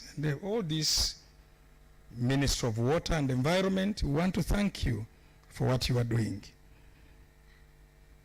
We may not have done very well with riverbank restoration and the wetlands, but we have tried. The chairman, Bududa, Chairman Manafa, I hope you are visiting this old man, a former forester, retired, called Mundaka, in the Buangani Town Council, with his bamboo, how he has controlled the river, violent river Manafa in its youthful stage. He's able to control it. And this should be exemplary to Engineer Magizimo, and we interest the ministry to copy good examples from Mzee Mondaka, who has been able to control this river, and heavily so. I've visited him several times. I've learned a lot from him on especially bank restoration. Honorable Minister, Angololo is a big project, mega project.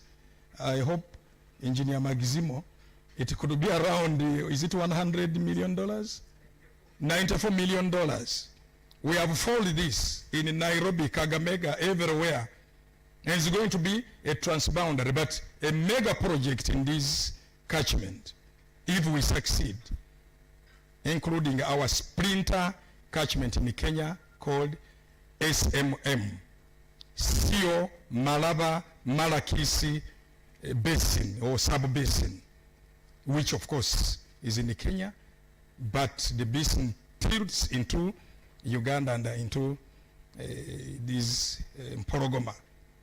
If we succeed through this, especially on afforestation, reforestation, electricity, clean water, water for production, especially in the 5 districts or so, and the primary, of course, 3, Tororo, Manafa, and Namisindwa. And then the other side, the county of Bungoma, Malakisi, whatnot, all those, with water for production. That would be wonderful. It would be wonderful. Pisciculture, whatnot, everything will go on. But the micro electric production will also boost up our places around there. I wish to move towards this small remark. I did not have any prepared speech.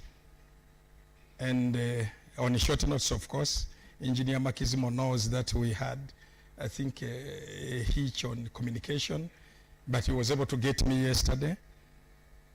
Although we were having other issues at Parliament, especially with our Gen Z replica in Uganda. We got to be there. Some of us who are patriots must appear and have to face the situations the way it comes. Those of us who are revolutionaries, you don't run away from a situation. You can't run away from your family. However, Honorable Minister, we have serious concerns in this catchment. And the concern number 1 is certainly forest cover. I wish to interest you to the national forest cover, sitting on natural resources and environment. I am aware that out of the 100% forest cover of this country, Honorable Minister, about only 26% belongs to NFA, and only 2% belongs to district forest services. Now, supposing, Honorable Minister, Dr. Kalisti, Engineer Magizimo, supposing the Ugandans, private forest owners, whether with woodlots or forests, if tomorrow they woke up and cut the 72%, what are we remaining with? The country will go into simply desertification. This is why the policy of government should be that we should own more forests. Equally, I wish also to say the riverbank restoration, we are not doing well. You have the statistics.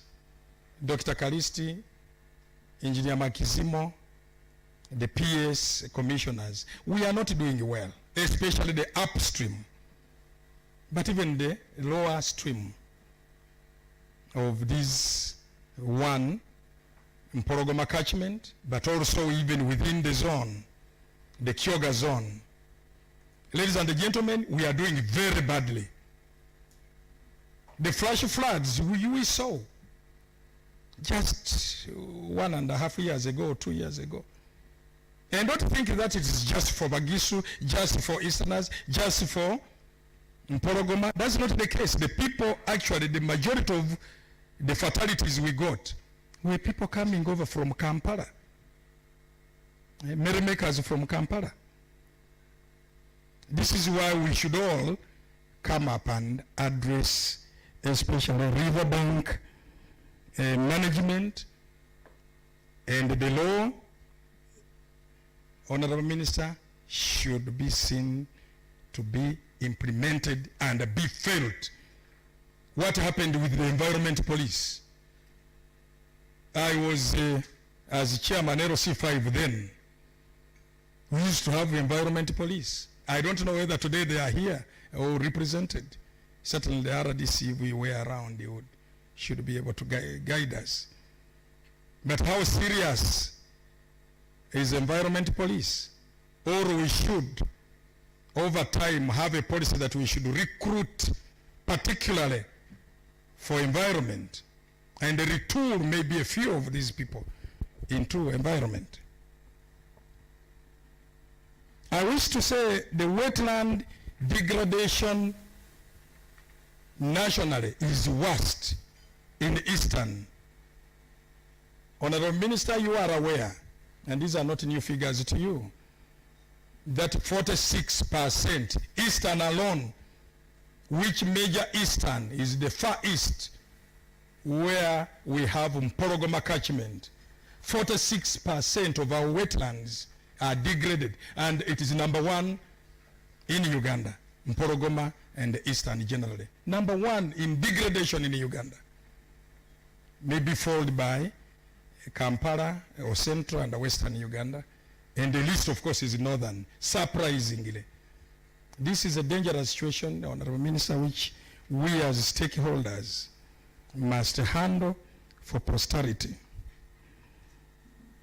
Towards the end of these remarks, indigenous knowledge becomes important. Engineer Nantongo spoke about this. Engineer Maximo equally. But we simply speak about it and leave it there. I, Governor Bududa, Governor Manafa, Governor Namisindwa, we come from that background. No landslide happens without warning. It will warn you. In Bumwarukani, in 2010, I think, or 12, we saw birds on the trees escaping. Even rats in your houses will escape. You can't see this is cosmic knowledge. How do these animals know? And you can't go by them. These are natural early warning systems. Sure. The cosmic knowledge. In 2006, you saw in Indonesia, when we had the tsunami, tell me how many elephants, monkeys, and the others died. How many? Not even one. They had escaped 1 month early. 2006. But those of us with these cyborgs, gadgets, you have satellites, the international space stations, we failed and the people died. And those you think are not intelligent were able to survive. It's not about only indigenous knowledge. Go deeper and study it deeper. Use some of us who are psychologists and traditional psychologists who will tell you. We will tell you this. We got this from our grandparents. Rastas respect history, and history is our destiny. Rastas respect that. Ladies and gentlemen, like I said lastly, the tower for all catchments, the water tower we have is Mount Elgon and its surroundings. For whether this catchment in Mporogoma or the neighboring catchments, The Honorable Minister comes from Kapchorwa. When I want resting, I go to Teriet, without telling him, of course. And I will go over the boundary, go into the forest, very lush green. I simply say my Rastafarian prayers there. Now you come to Bugisu.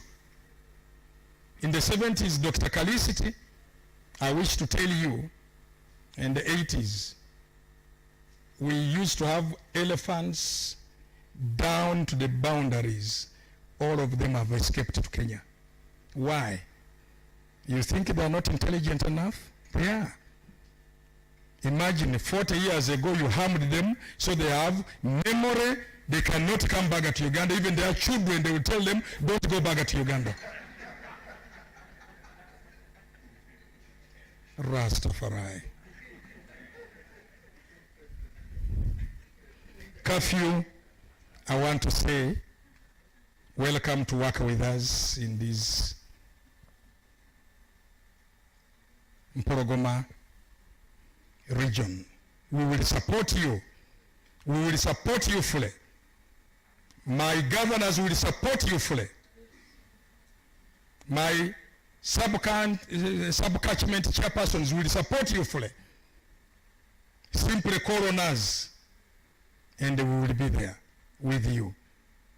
Carfeww is on CA. How I wish you got abbreviation, another abbreviation for letter A, so that it is you. So that we put a curfew. We put a curfew on all those who damage our wetlands, our environment. We should condemn them to a natural curfew. I thank you very much. Thank you very much, Honorable John Musila. Of course, we do appreciate your words and, of course, your wealth of knowledge as a Rastafarian. And, of course, remember, it is always a pleasure having you, Honorable Musila. And indeed, you have told us about natural early warning systems. So within the Elgon region, yes, we need to know when landslides are coming. And let people actually listen, so that when they see rats running away, then they also run away. So thank you very much. Very, very interesting. And of course, traditional knowledge.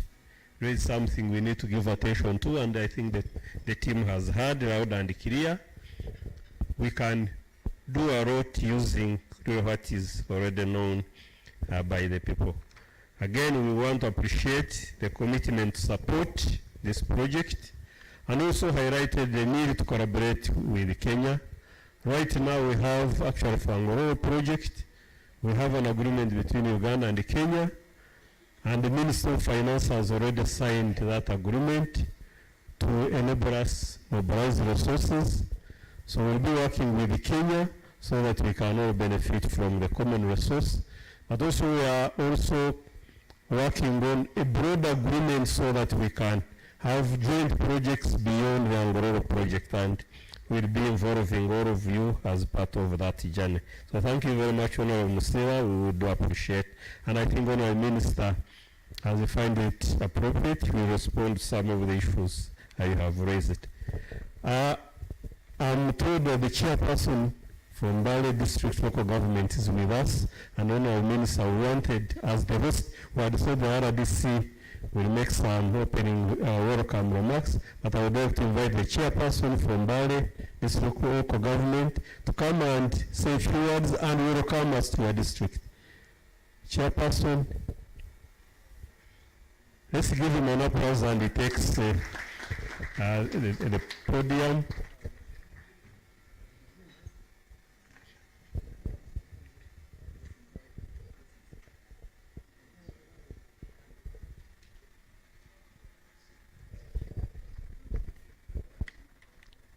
Thank you so much, the Director, the Honorable Minister, Protocol observing, ladies and gentlemen. My name is Mafravi Mohammed, the District Chairperson Mbale. My RDC has been around, but he has just moved out of town. He thought he was going to come here after a break, but I think he should be on the welcoming. We want to appreciate the ministry for organizing this meeting with this range and inviting us as key stakeholders to listen to the presentations so that as we move out, we shall now get the detail of what is going to happen in as far as this project is concerned. We want to say that the objectives of this project are very clear and are going to help us in addressing the issues of climate change, which we all know. And therefore, our local governments, our minister and the team, we want to say that we are committed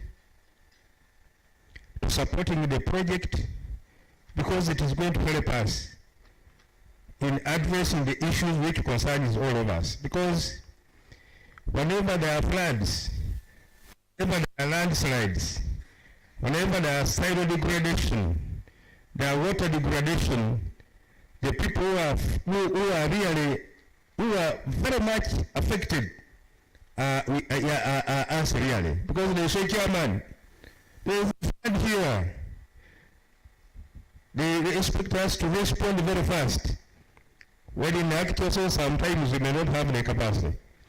And therefore, this is going to help us. Like Honorable Musira was saying, we have good policies, we have good laws, but the challenge is implementation. We must do something for the future generation. The issue of lamentation should really stop. For me, the district, I have told my people that if something is good for the future generation, we shall all support it. It's not about politics.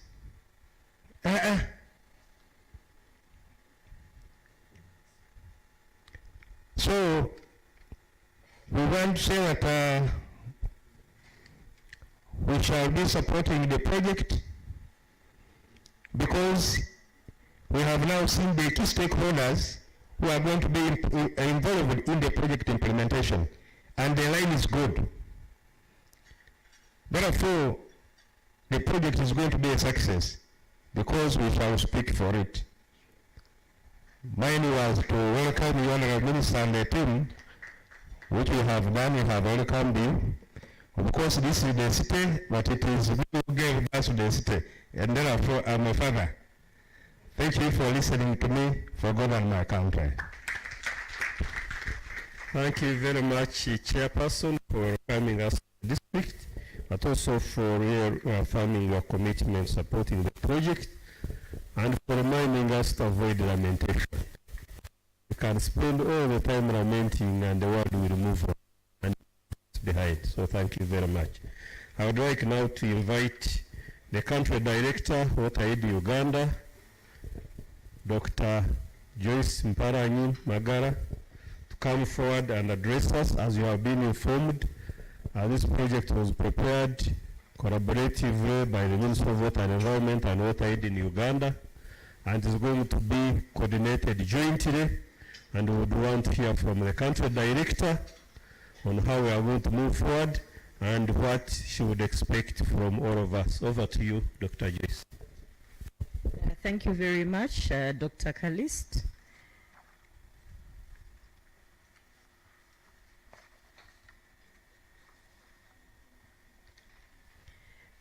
Good afternoon to you all.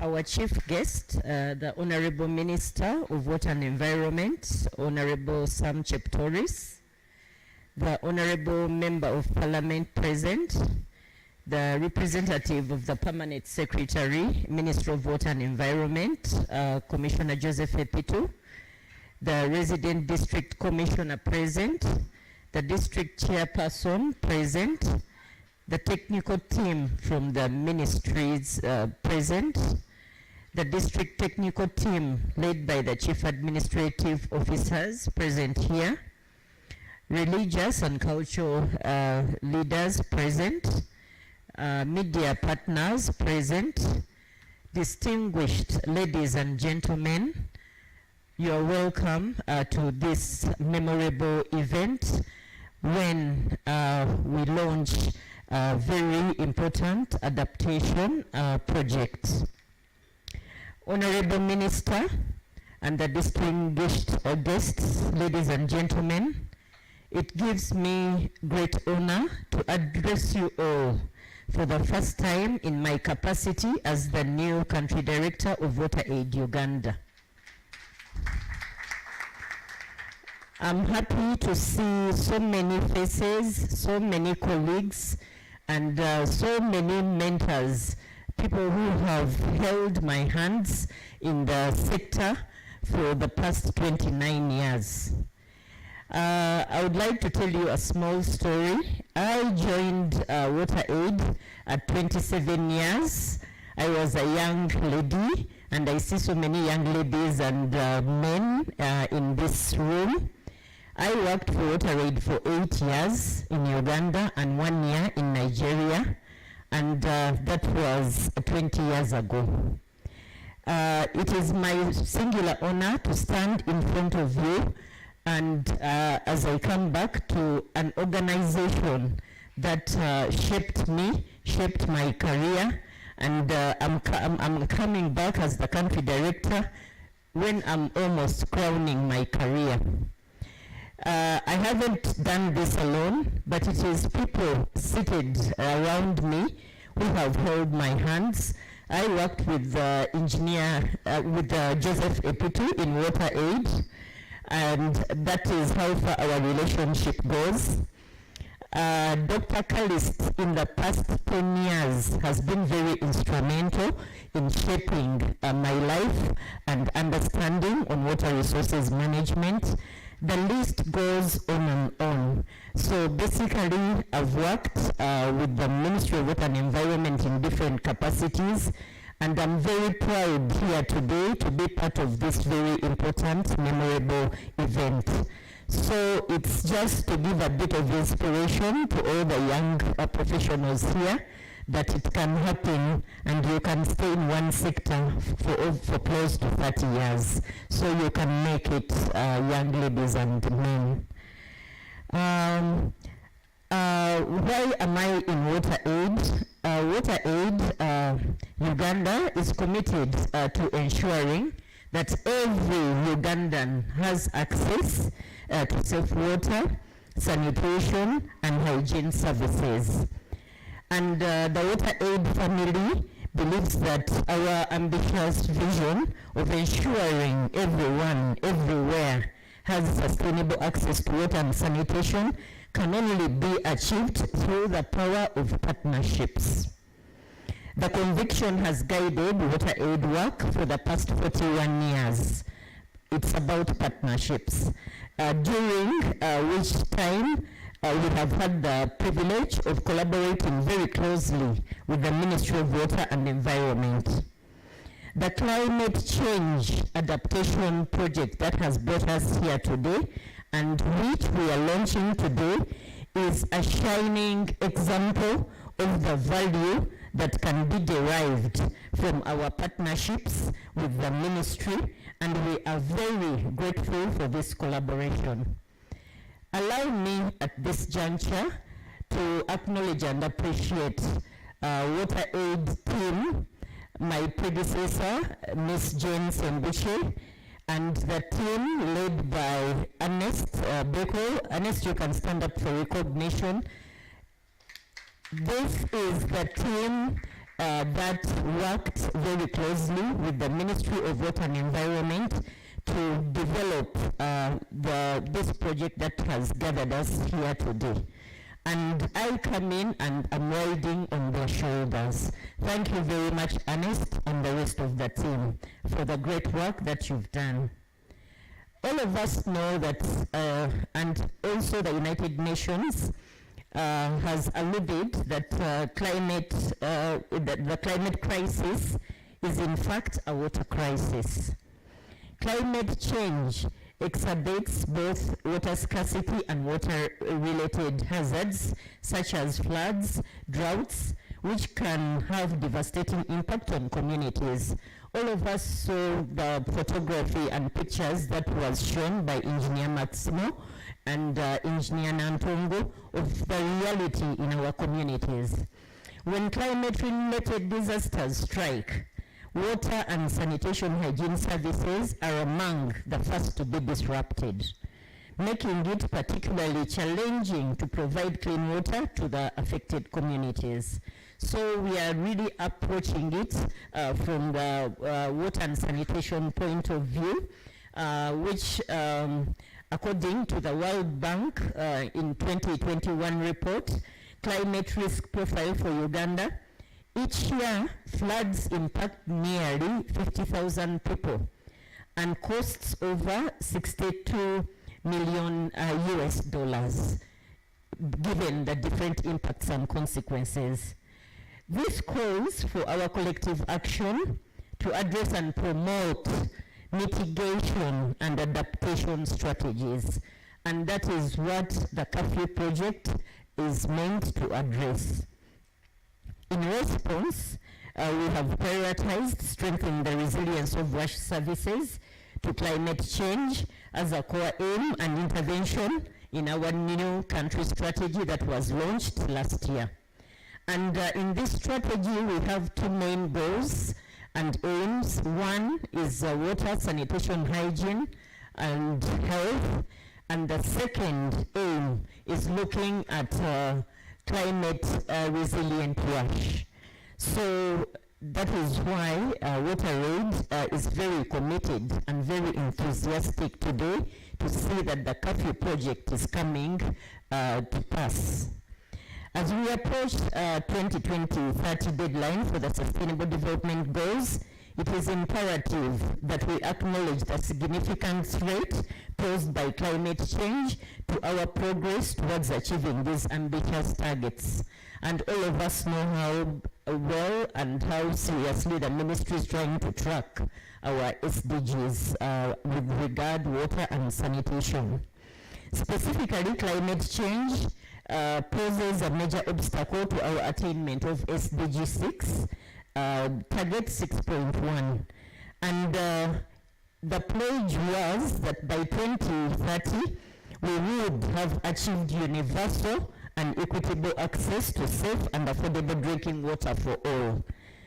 Target 6.2 alludes to achieving access to adequate and equitable sanitation and hygiene for all and end open defecation, paying special attention to the needs of women and girls and those in vulnerable situations. So here we see the gender approach becomes very important, such that we make sure women, girls and boys are not left behind. The Carfeww project presents a unique opportunity for us to implement a holistic approach towards climate change. Risks and landslides through timely response to climate hazards, sustainable community access to water and sanitation and hygiene services in an integrated catchment management measure. And as it has been presented, this work is going to be done with all stakeholders in 11 districts, local governments within the Pologoma catchment area. We will collaborate with the vulnerable communities in the targeted districts, co-create locally led solutions. I think all of us heard what the Honorable MP Mosira talked about. We want to understand the indigenous knowledge and we want to build on locally led solutions to enhance the capacity for our communities to respond and adapt to climate-related hazards. As outlined in the project summary that was presented by Engineer Nantongo, our approach will involve strengthening institutional capacities on flood early warning systems, protecting catchments, promoting climate smart and resilient wash technologies, and reinforcing the resilience of populations and ecosystems against floods and landslides. As I conclude, I want to take this opportunity to express our gratitude to the Ministry of Water and Environment for giving us an opportunity to work in partnership on this very special, important project. Thank you very much, Ministry of Water and Environment. Your support has been invaluable in helping us design the project that addresses the critical needs of the communities. And I also want to acknowledge the dedication and hard work of WaterAid staff and partners who have worked tirelessly to bring this project to life. All of us have been waiting for this day. Special appreciation goes to Mpologoma Catchment Management Team, the Eastern Umbrella Utility for Water and Sanitation, the Rural Water Team, all based in Bali. And thank you for housing WaterAid staff and accommodating us in your premises. We also appreciate our partner, Uganda Women's Network. I don't know if Rita is around, who will be responsible for gender inclusion on the project. Rita, you can stand up for recognition. Your commitment to improving the lives of vulnerable communities is truly inspiring. Today marks an important milestone in our journey towards building a more resilient Uganda, Honorable Minister. And I urge you all to join us in this effort by supporting this project through your words, your actions, and your resources. I want to take this opportunity to call upon the government and partners present here to continue promoting and encouraging water harvesting and efficient water utilization among individuals, households, and institutions. Let us continue to promote integrated water resources management, including underground water resources and contingency planning to extreme events such as floods and drought. Let us continue to strengthen water resource monitoring networks and flood warning systems. And let us ensure that all guidelines for infrastructure, hydraulic works, mainstream climate change. We know that together we can rise over and above the challenges posed by climate change and create a brighter future for all Ugandans and the generations to come.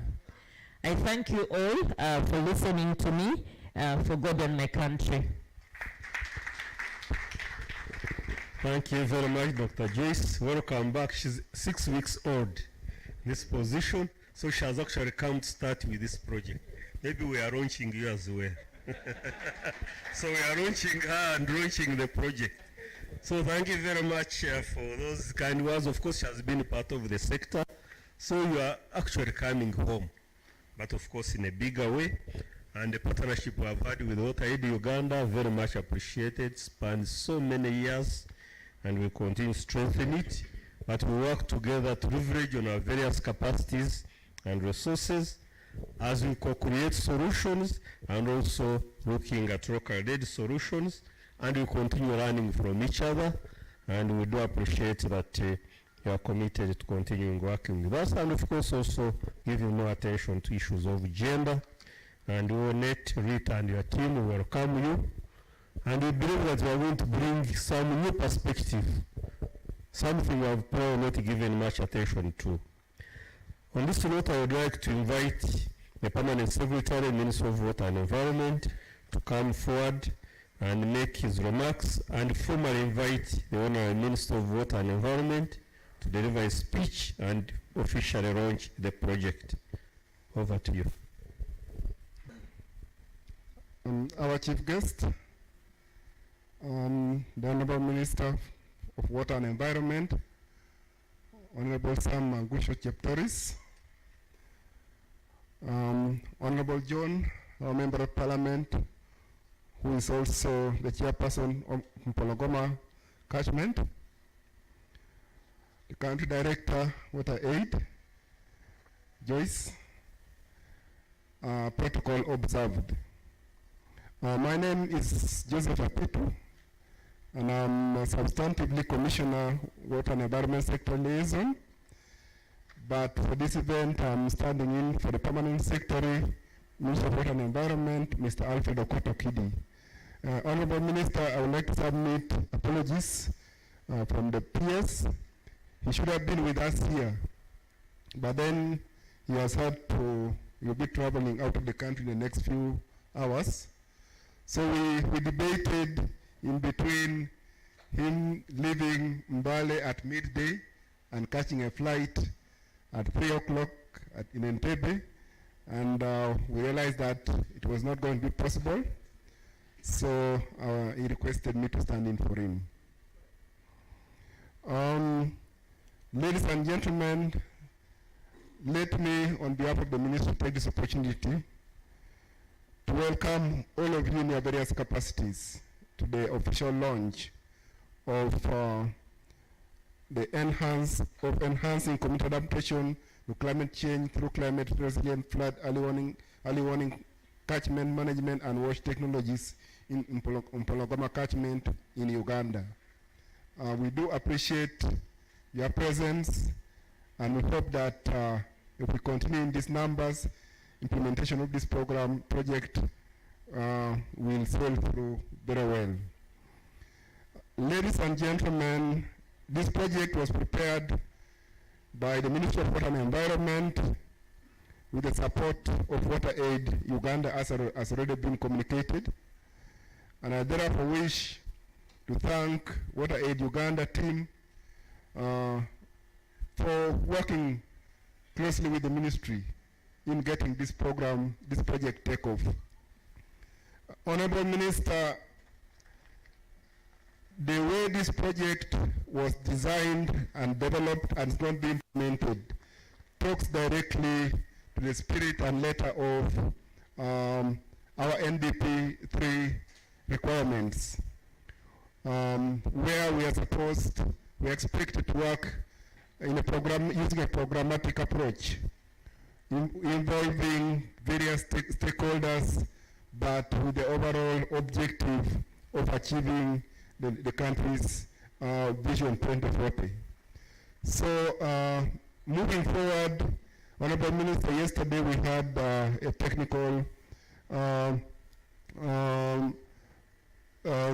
committee meeting for the water policy, and one of the things that we did agree on as a strategy to finance the water policy is to increasingly work together with our partners to develop project proposals and also to implement those projects jointly. So the Carfeww project that we are launching today talks directly to the aspirations and our wishes, and we'd like to thank Dr. Kalist and team for taking the ministry into that direction. And also on behalf of the ministry, we'd like to thank Dr. Kalist and team, and indeed Water Aid, for bringing for us the second adaptation funded project to the ministry.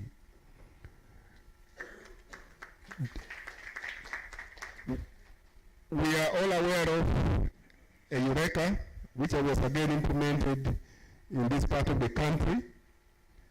That was the first adaptation funded project that the ministry benefited from, and the Carfeww project is the second.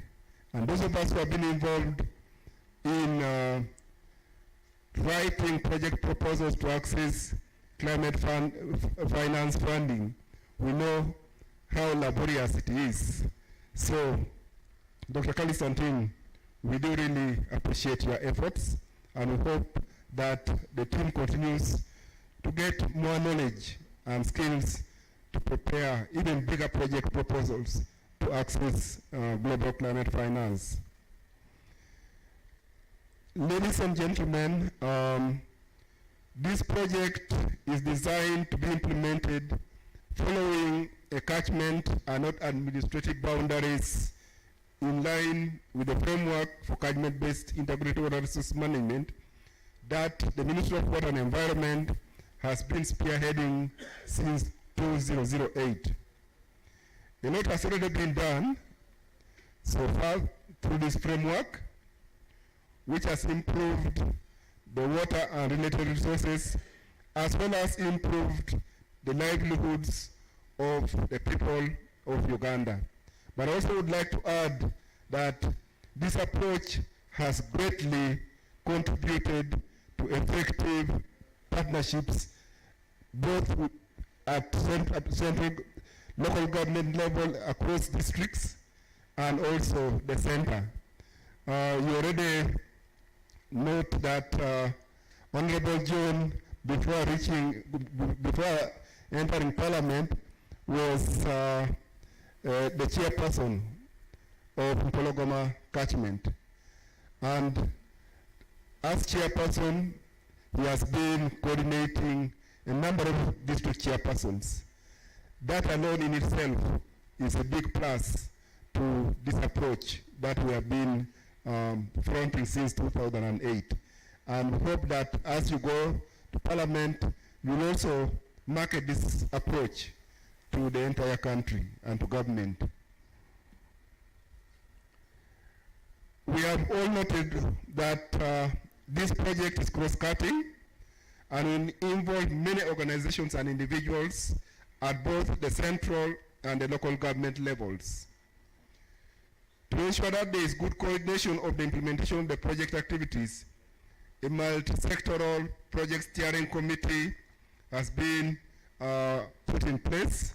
Engineer Annette Nantongo did share with us the implementation structure, and that steering committee will be chaired, Honorable Minister, by none other than the Permanent Secretary, Minister of Water and Environment, but of course bringing together stakeholders at various levels, both national and local government, including civil society, which again is in line with the government implementation arrangement under NDP 3.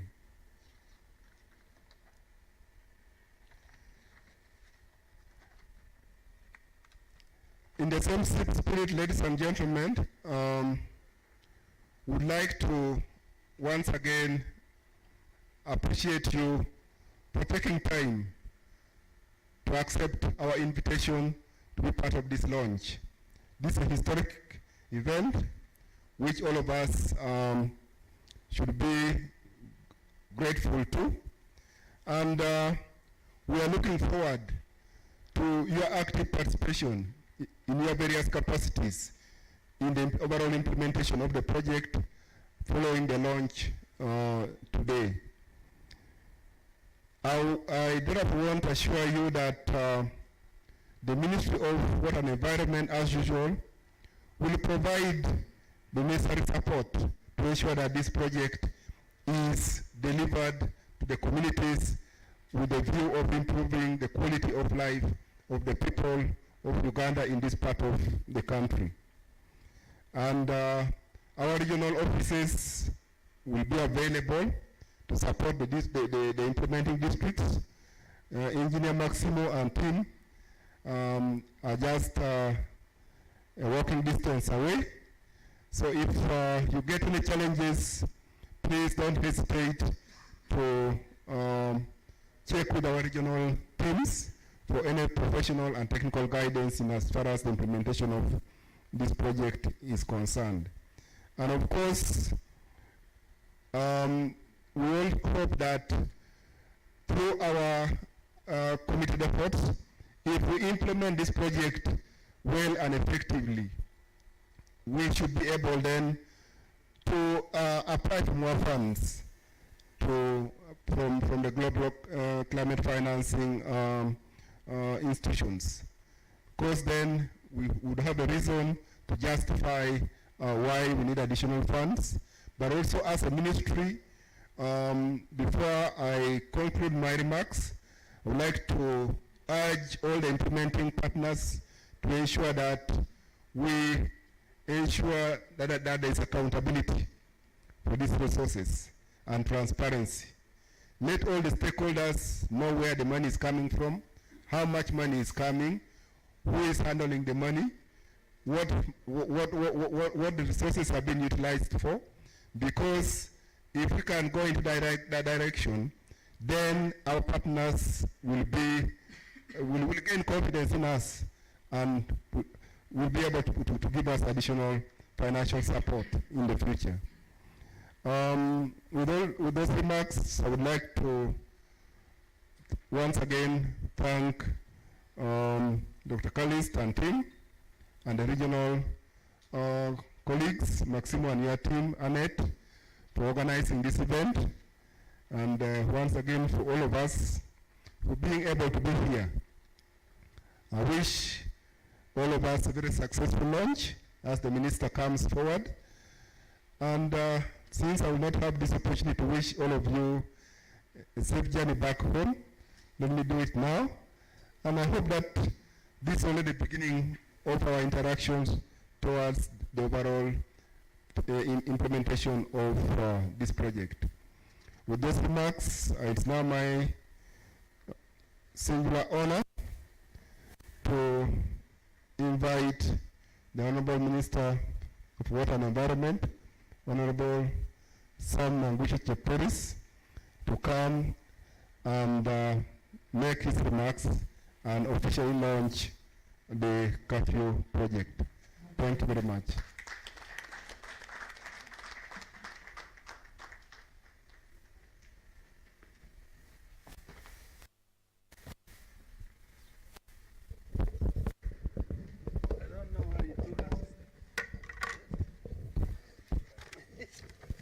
I don't know why Dr. Kalist took us up there and then you bring us down. I don't know. You should have left us there.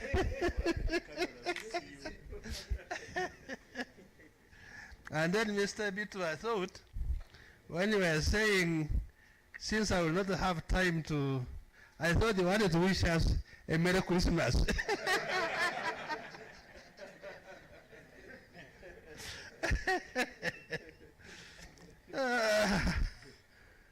Honorable Musila, the indigenous man, indigenous knowledge man, with his rats and the birds. By the way, I was wondering whether you were, was it telling the truth or it was a story? It's true? Really? Then why were you hiding that knowledge? You should have told Yaba. You should have told Yabakisu. They would have run away. I think you need to be charged for hiding information. But that is very interesting. So, Honorable Misila, the Member of Parliament for Manafa, Musindwa, and then member of our Natural Resources Committee and chairman Mpologoma Catchment Management Committee, LSC 5 chairpersons, representative of the Permanent Secretary, Minister of Water and Environment, directors and commissioners present, Country Director, Water Aid Uganda, Mpologoma Catchment Management Committee members present, Carfeww Project Steering Committee members, senior central and local government officials present, staff of Water Aid Uganda, staff of Ministry of Water and Environment, representatives of civil society organizations, private sector, and the religious institutions and other stakeholders, members of the media, ladies and gentlemen, I wish to take this opportunity to welcome all of you to the launch of the Carfeww project, which is funded by the Adaptation Fund. I wish in a special way to welcome the team from WaterAid Uganda and I thank them for the support and the partnership they have provided to the Ministry of Water and Environment in developing this project for funding by the Adaptation Fund, which is to the tune of $9.5 million. I hope that we shall have very fruitful and cordial collaboration during the 4.5 years of project implementation.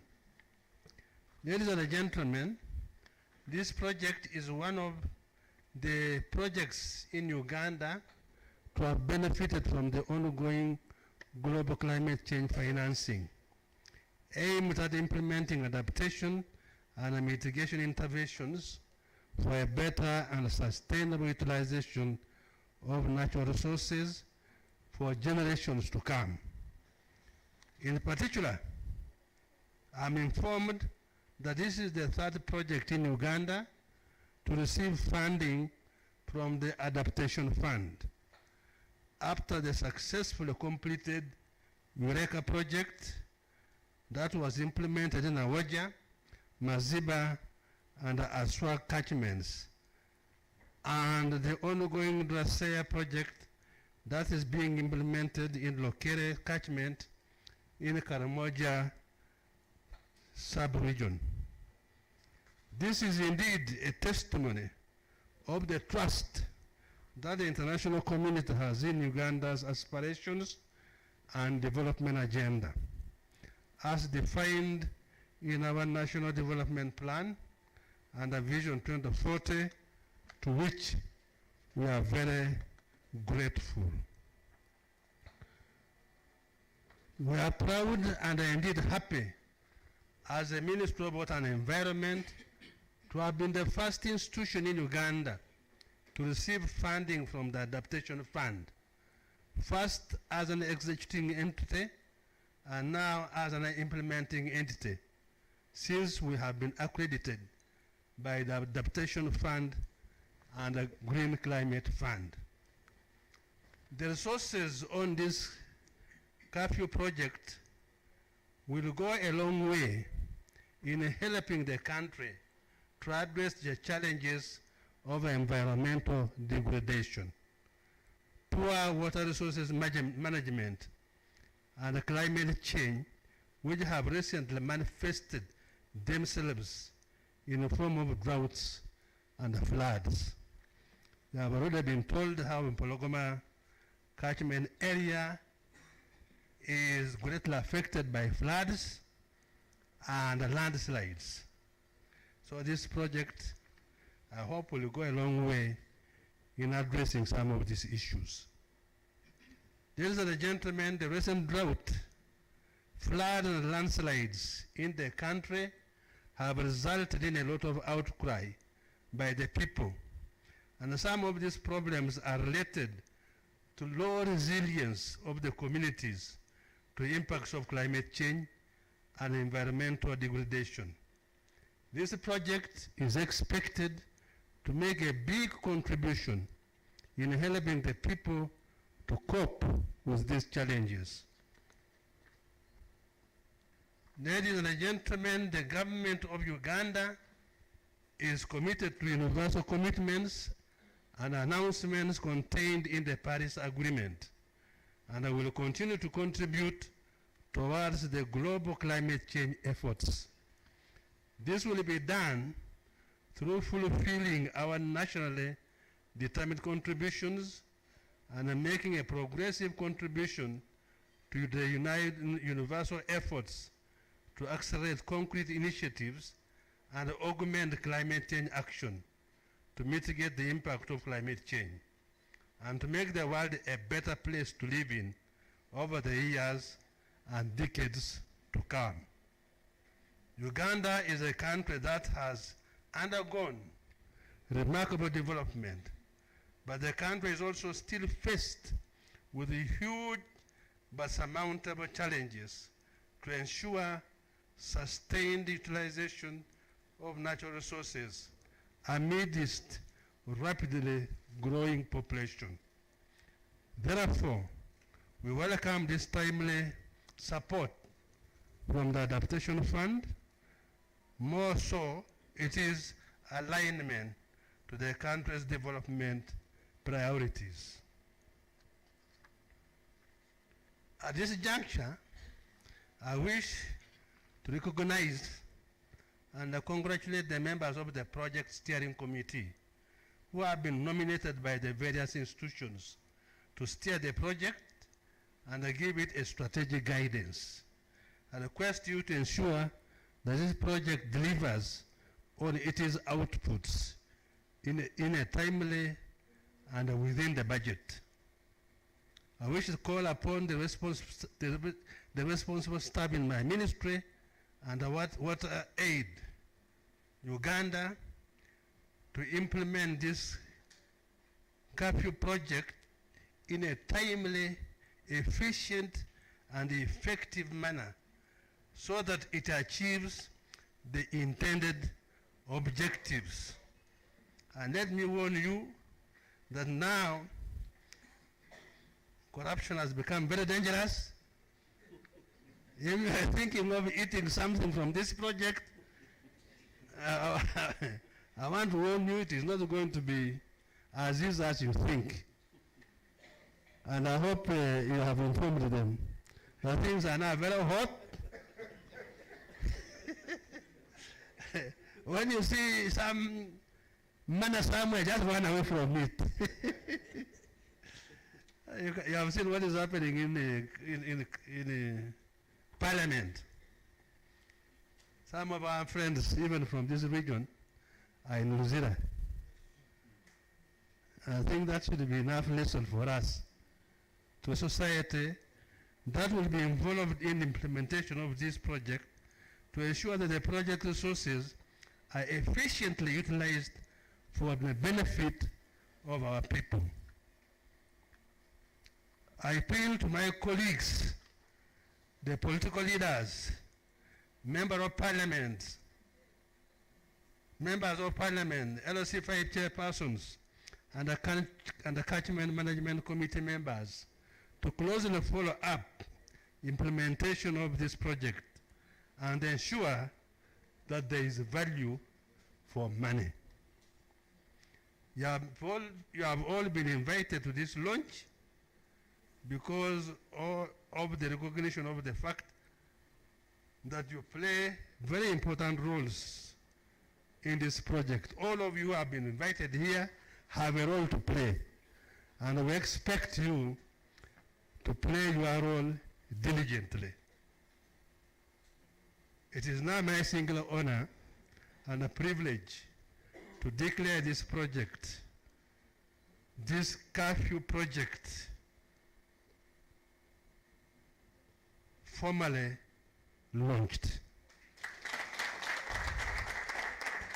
Thank you very much.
to declare the Carfeww project launched. Thank you very much.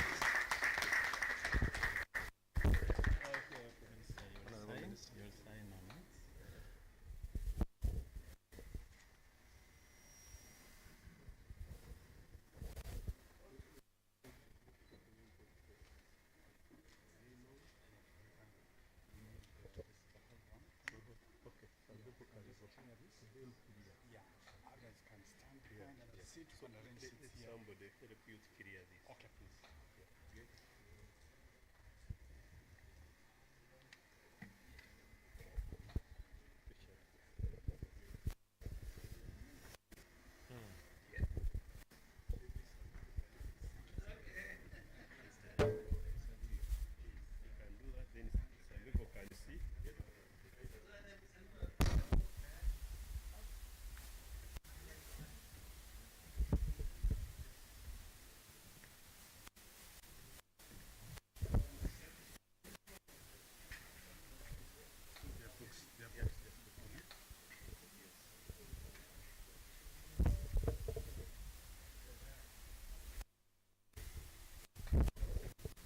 The launch.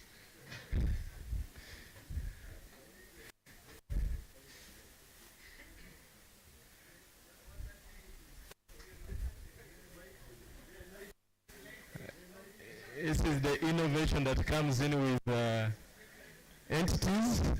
So Water Aid Uganda, thank you for this innovation.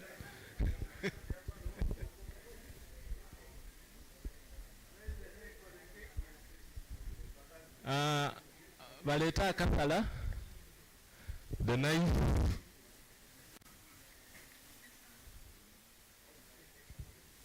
Logistics team, can we quickly have the knife? As the chairpersons finish up with signing. We start around, we are going to take a group photo.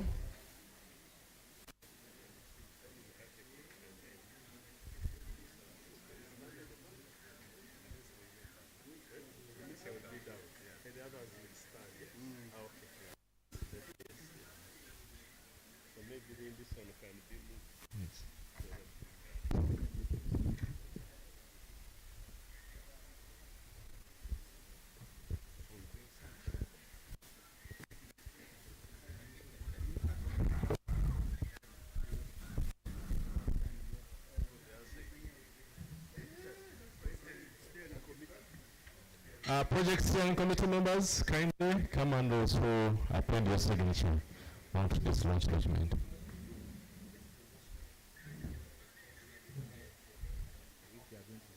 No.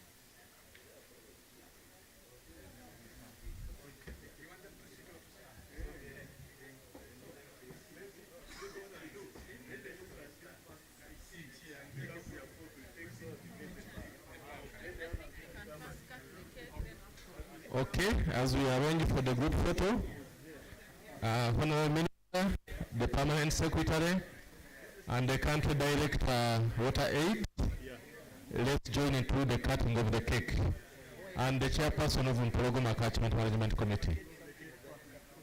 So, Honorable Minister, Country Director, Water Aid, Permanent Secretary, and Honorable Musira.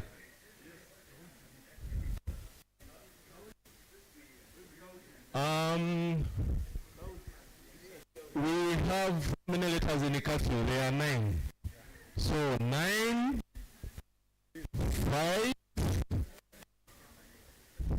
3, 2, cards to the success of Carfeww project. Yeah.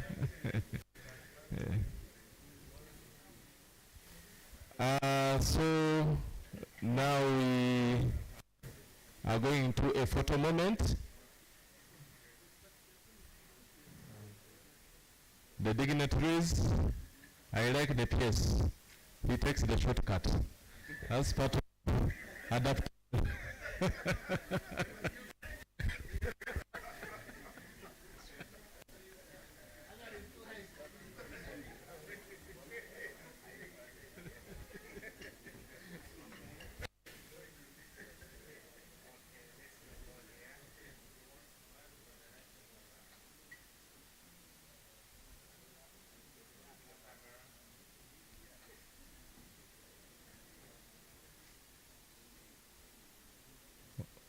Okay, after that now I will request the chairpersons and the project steering committee members joining. Those that are capable of taking the shortcut, kudos.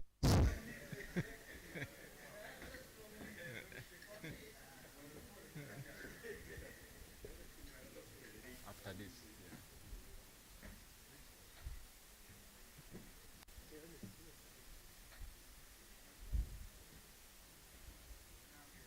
Oh. Then the rest of us, let's join in down here. Quickly. Yes. You remain the rest of us, let's join in down here. More so if you are appropriately dressed.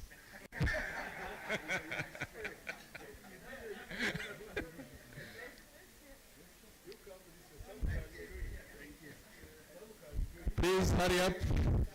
Our lunch is already served and it's cooling.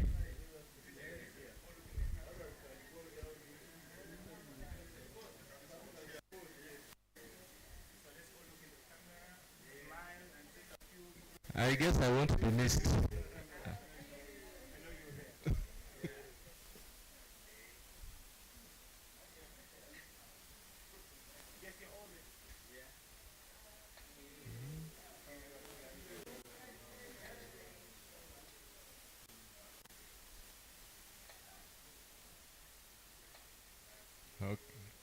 Okay.